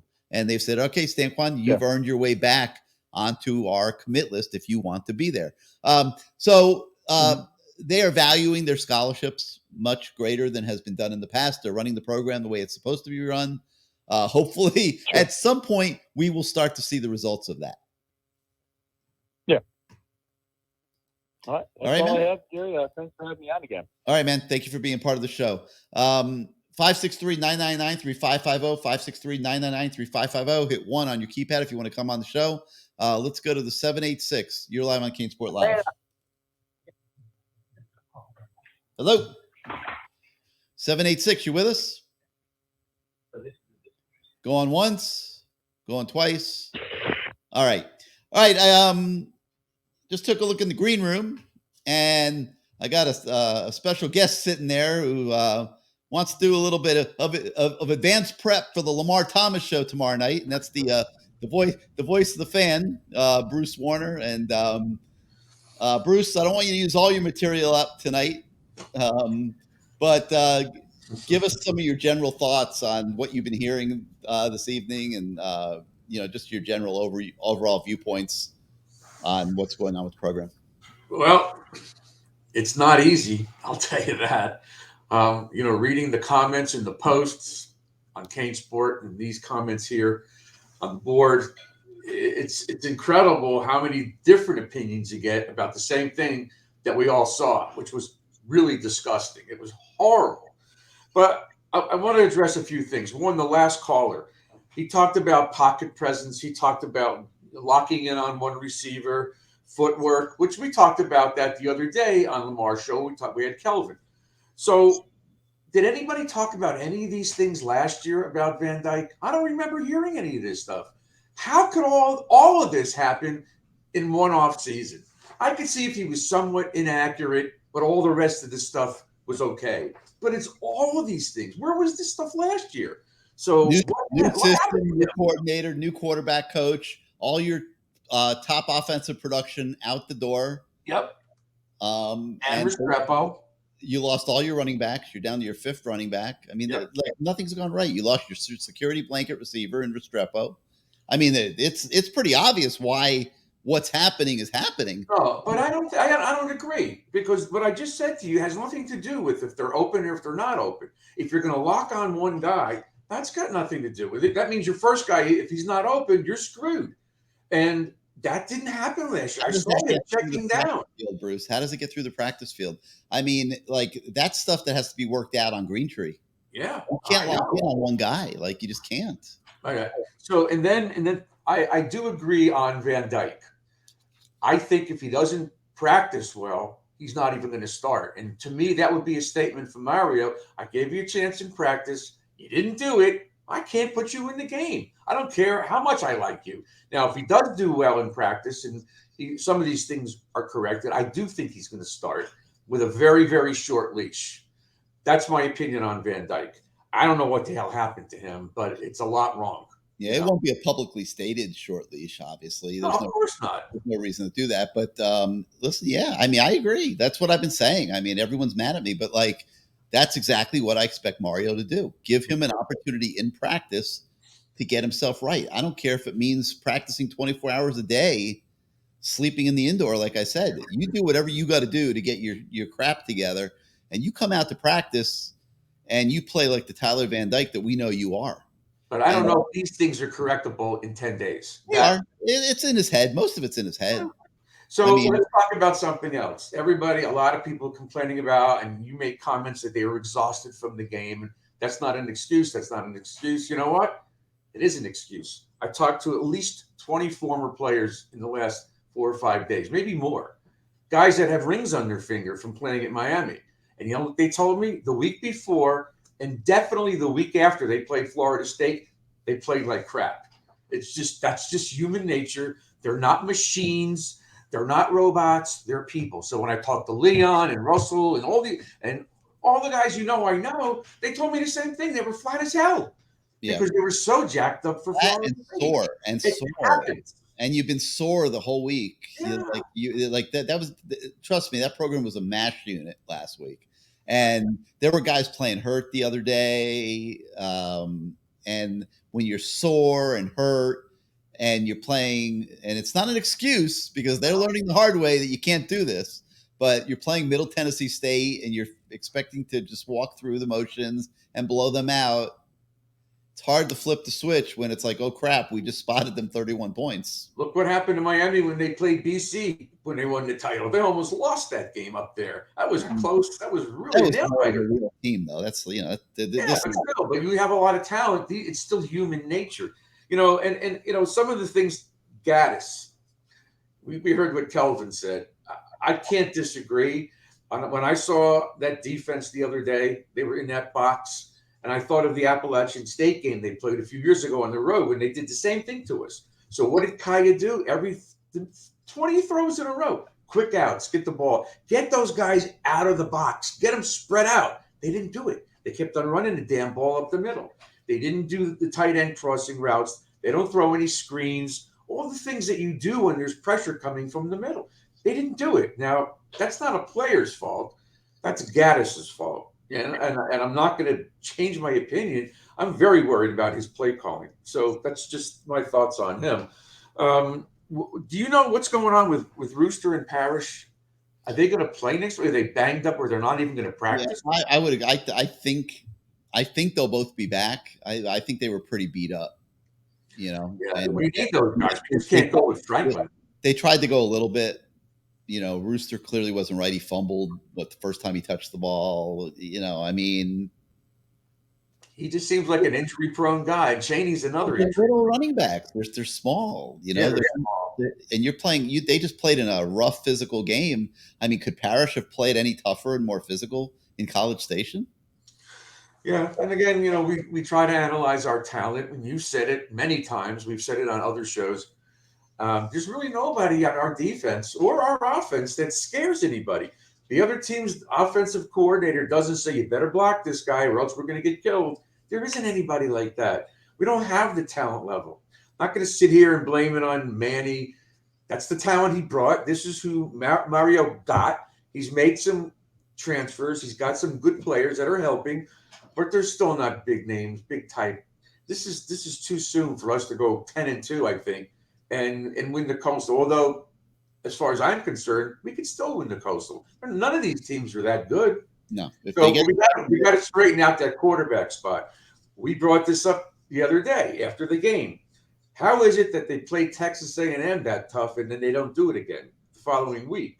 Well, you just said that. I think the theory you brought to the table is absolutely. They look to me like a mentally and physically exhausted football team. That's Hey, stay right there, Bruce. Greg, our favorite caller has just dialed in, and I don't want the show to go by the wayside. Could I stay on with him? Absolutely. Stay where you are. Hey, Greg, welcome to CaneSport Live. How you doing tonight? I'm good, Gary. Just a couple quick points. Bruce just brought up a point about he brought in players from the portal. We brought in 12 players. How many of them are making a difference? I say 3. Parrish, Messador, and Jackson. Who else is doing anything to help the team? You explain. Give me a name. Well, I'm not saying they're helping the team. They're there on the team. And if you've heard me talk, and I repeat it every time we do these shows. If we don't have defensive tackles, and you heard Russell Maryland say it, and all these guys, we don't have the defensive tackles to pressure the middle and to stop the run. To me, we have 8 defensive ends. 2 of them or 4 of them are disguised as D tackles, Greg. And that's not going to win you anything. Jackson and LT, I mean, they're just not playing enough reps. But LT, I don't understand. he How takes does off LT 5 only plays. play 23 reps? I don't understand that. Like, and maybe it's because they're annoyed that half the time he doesn't do the right thing or whatever. But like, that guy's got to be on the field, man. I mean, when he is doing the right thing, he's a difference-making player, and we don't have too many of them. Right. I don't hear them calling out Hunt's name that often. I don't hear them calling out, the Miller. These guys aren't doing anything. Harrison Hunt, noticeably to me, was mailing it in Saturday. I was watching him. Not even close to enough effort. Correct. I mean, no, the kid. I think he has to play. Taylor. He's got to play a lot. If he makes mistakes, hopefully he learns from them. But to sit on the bench, he can't help you. Harvey, Messidor, like Jackson, Taylor. Those guys got to be on the field, man. I mean, unless they're exhausted, like they don't come off the field. I mean, they are weakening themselves because they're over rotating. Yep. I like, Jake Lichtenstein as a depth filler, Moultrie as a depth filler, but like you got to play your best guys because you don't have too many best guys on this team. This is not a great roster. So you can't afford to have Keyshawn Smith playing 31 snaps when you have 92 offensive plays. Right. That is ridiculous. Okay. And I feel bad for whoever was responsible for that, but I assume that they noticed it. And obviously that's not something that Mario is going to be on top of during the game. He's managing the whole game, not the flow of personnel. There's assistants and GAs and stuff that are responsible for that. But somebody blew it the other day when, to me, probably the one guy that's your most altogether receiver is not out there almost every play. I mean, they played the offensive lineman every play. Whoever was in charge of offensive line, Coach Mirabal, he knew he needed his best guys out there. Those guys went 98 plays, the offensive lineman. That's amazing. Well, that's got to fall on Gaddis, Gary. He's the wide receiver coach and the offensive coordinator. Gaddis is calling the game. There had to be somebody else in charge of the rotations. I don't know. I'm not going to speak out of school. I don't know who it was. I just know that that's a disaster. Okay, when your quarterback's struggling to begin with, and his best receiver's not on the field, and his other best receivers on the injured list. Yeah. And Redding, I thought he didn't have speed, but now his hands are bad too. He made 1 or 2 good catches a few weeks ago, but now he can't catch it right in his belly. Go ahead, Greg. What you say? Gary, you just made a point a little while ago that the team was exhausted mentally and physically. How come a Texas A&M can go up and beat a top 10 team the next week? They weren't physically and mentally beat up. They won. They beat us, though. They beat us. They may have a different attitude. They beat us. They won, and they have a better roster, Greg. They have recruited very well. Their roster compared to our roster right now, there's no comparison. I don't know. You just kept telling me we dominated them. We did dominate them at the line of scrimmage. We did. It was a credit to the coaches and the players. But you can't do it 1 week. They learned the hard way. You got to do it every week. Who has a better roster, Gary? Miami or Wake Forest?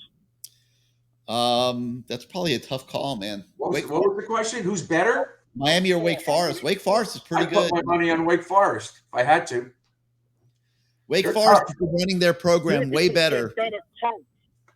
Greg, they've been running the program better for the last 4 or 5 years than Miami.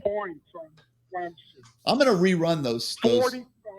I know. I'm going to rerun those State of the U stories from this summer.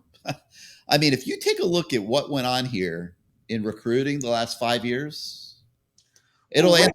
We got a bunch of 4 and 5 year players. We don't have 4 loaded with 4 and 5 year players. It's just all the mistakes that have been made. I mean, you're playing with half recruiting classes every year. It's self-imposed probation, man.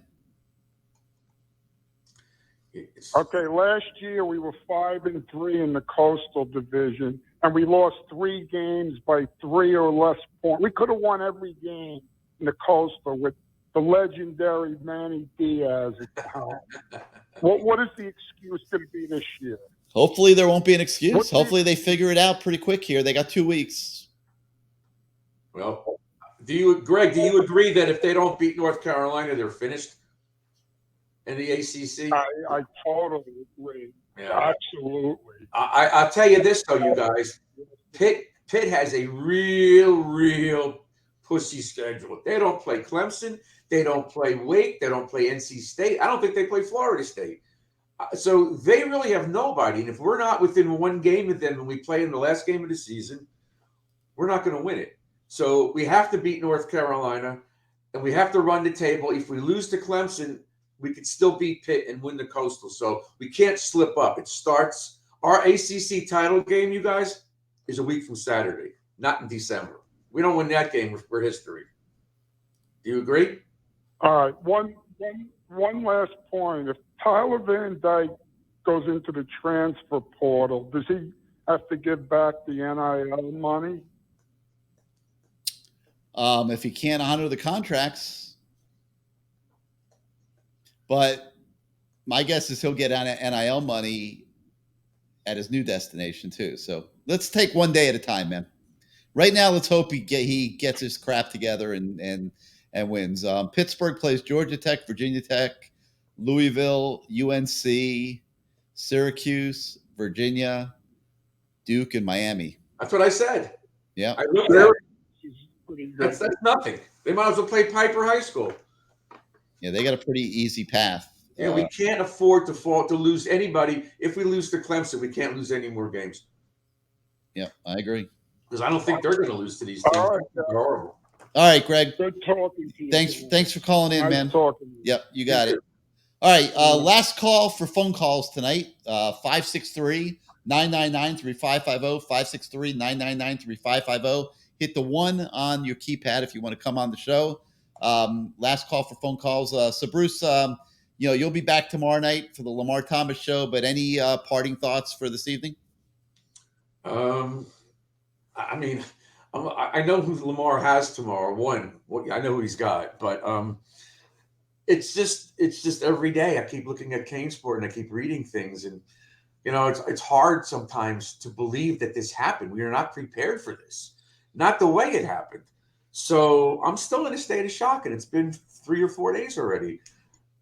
So tomorrow we'll have another show with Lamar. We'll get some opinions. We'll have more of these opinions, but there's no easy answers to this. And I'm not going to sit here and throw Mario under the bus because I won't.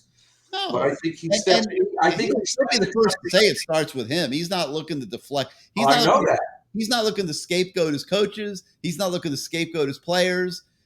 He'll take all the responsibility that needs to be taken. All right, I'm going to say something on the show, and I don't know if it's going to come back to me to bite me in the rear end.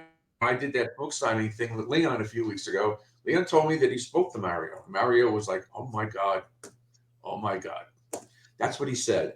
Now, you can interpret it any way you want. This was like it happened. He said this like April or May after spring practice. He says, I am having a hard time getting these kids to work. That was the word, because that's Mario's word, work. So you know what? He still might be.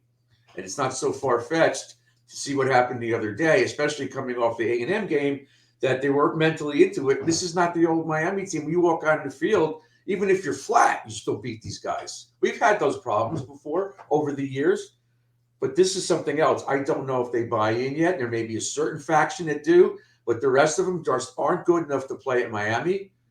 And this is going to keep going for the rest of the year. So you're right. We're going to be involved in a lot of close games. There's not going to be any cakewalks, no matter who's the coach with this talent. And we got to figure it out. And hopefully in the next 10 days, they do figure it out and we show up and we play NC North Carolina tough, because we owe them an ass kicking. They've been beating us lately really bad, and it's got to stop. So I'm not throwing the season away, but that game is critical as far as I'm concerned. That's my thoughts, Gary. Yeah. All right, Bruce, we'll see you tomorrow night for the Lamar show. Yep. And I'll be wearing my Canes wear outfit. This is my wife's shirt. Carpenter's tribute. Thanks. All right, guys. Be well, you guys. And everybody stay safe, please. This is not good weather. Thanks for popping by. All All right. Let me make some. I mean, I'm looking at some of these comments. Okay, come on, guys. So, my opinion about the quarterback deal has nothing to do with Life Wallet, TVD's endorsement of Life Wallet. I'm looking at it. I'm detaching emotionally, and I'm looking at it from a sensible point of view, not looking to cut somebody's throat or anything like that. And like I said, the prudent thing to do here is see if he can work his way out of it in practice, and not sit there and say, "Oh, geez, practice means nothing." No, it doesn't mean nothing. And no, contrary to some conversations, it's not like DJ Ivy never gets beat in practice. Come on, man. I mean, some of you guys just say stuff. I mean, of course he gets beat sometimes in practice. DJ Ivy's been getting beat on fly routes his whole career. Now, not under these coaches, but part of it is you have to know that's not something he can do. You can't leave DJ Ivy on an island by himself on the outside. I don't care how well he played. And he played great at Texas A&M, covering those receivers and those crossing routes and the slants over the middle and all that. He did phenomenal. Okay. But he wasn't asked to cover a speed receiver that's just flat faster than him, the whole sideline all by himself. It was flawed, period.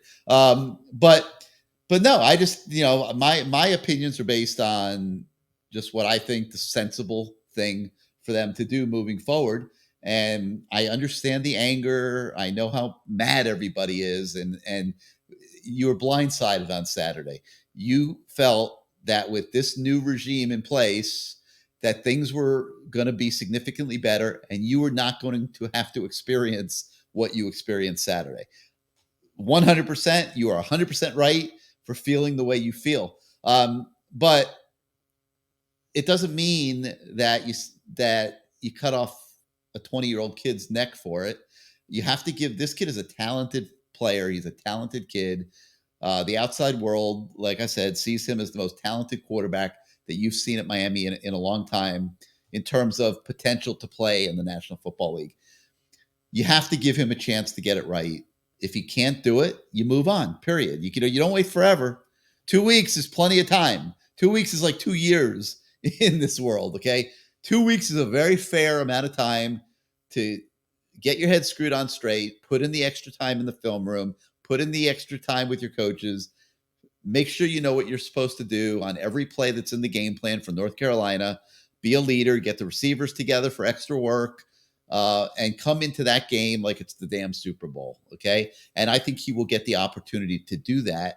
And if he doesn't get it done, then all bets are off. I just, that's the way to look at it. And so we'll see what happens. That's what I'm expecting to happen, but it is a opinion. Mario Cristobal has not weighed in on that subject to this point. All right, let me just double check the phone lines here. I think we got one more, so we'll make this the final call of the night. Let's go to the 323. You're live on CaneSport Live. Hey, Gary, how are you, man? This is Rob Dog. Hey, what's up, Rob? How are you, man? Good, my man. I'm a big fan. Been a big fan for a long time of you and your callers. I mean, Sebastian nailed it on the head. I think we're living in the past. We have to be looking forward. But Gary, I think it's a big combination. I think it is. I think it's the receivers, but also our coaching staff, man. I feel like we also run an antiquated offense. I think Nick Saban used to do this until he hired what's his name? Sarkisian, and he hired Lane Kiffin. I think they need to open this up a little bit. I just don't know if Gaddis is the right guy. And I think our receivers are also getting way too much blame.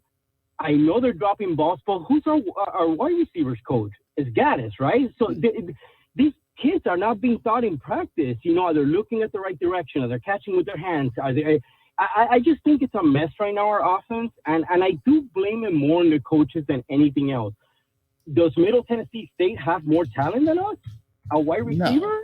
No. I think those couple kids would be the best receivers on this team right now. Absolutely. Middle Tennessee State, you think? 100%. Those kids that burn them on those deep balls, they would be the fastest. They would be the fastest receivers on this team. Okay, so then our portal. I know we criticize Manny a lot, and I'm not a Manny fan. I've been on the Cristobal bandwagon for a long time. But are you kidding me, Frank Ladson? Listen, if we are not getting the Bosa brothers of St. Thomas Aquinas, I live in California right now. I've been living here 25 years. I'm a Miami fan. My dad lives there. I'm going to a North Carolina game. I'm spending over $2,000 to go there, to go see Miami, because I'm buying into the whole Mario thing. But the reality is, if you're not getting the Bosa brothers, if you're not getting Amari Cooper, and I'm not talking about NFL Amari Cooper, then why are we going back and getting leftovers from Clemson? Why are we getting the Frank Ladsons? You know, I just didn't understand what we did in the portal this There year. wasn't We much so in the good portal. under Manny. There wasn't much there for What's that? there was not a lot of receivers in the portal. They didn't have a lot. The Addison kid from Pitt that went to USC. They tried to get him, Yeah. but there just wasn't much there. They wanted receivers in the portal. They're just, it was slim pickings, man. So how do you see our wide receiver situation moving forward? I just don't see anyone wanting to come to Miami with this offensive display we're showing out there. It's going to be recruiting, man. It's they've got Ray Joseph. They've got Robbie Washington. Those are two kids I think they feel pretty good about are going to help.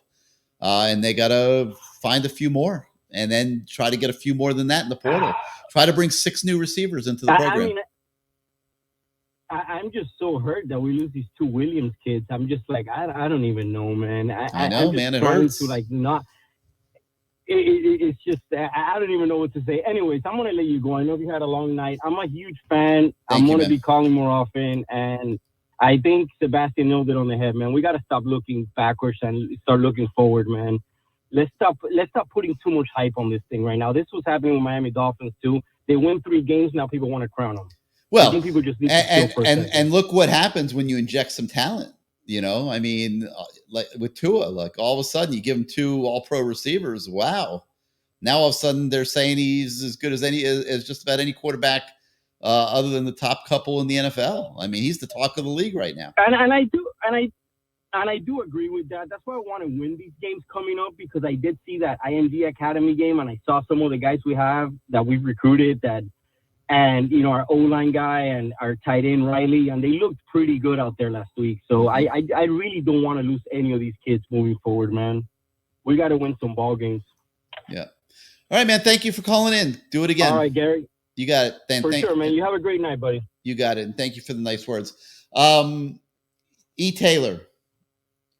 I don't mind. I love being called out. I don't mind debating with you guys, but how can you say that I've said nothing tonight regarding Kevin Steele? I've sat here. I've probably said at least 5 to 10 times how flawed it was that they took our corners that aren't fast and let them get matched up man to man against the speedy wide receivers that Middle Tennessee State had. They're not a great team, but they did have some very good individual players, like most teams today do. Southern Miss had a few too. Middle Tennessee State also had a defensive end or two that could play for the Miami Hurricanes. But I have said many, many times how flawed that was, and they spotted them 21 points by doing it.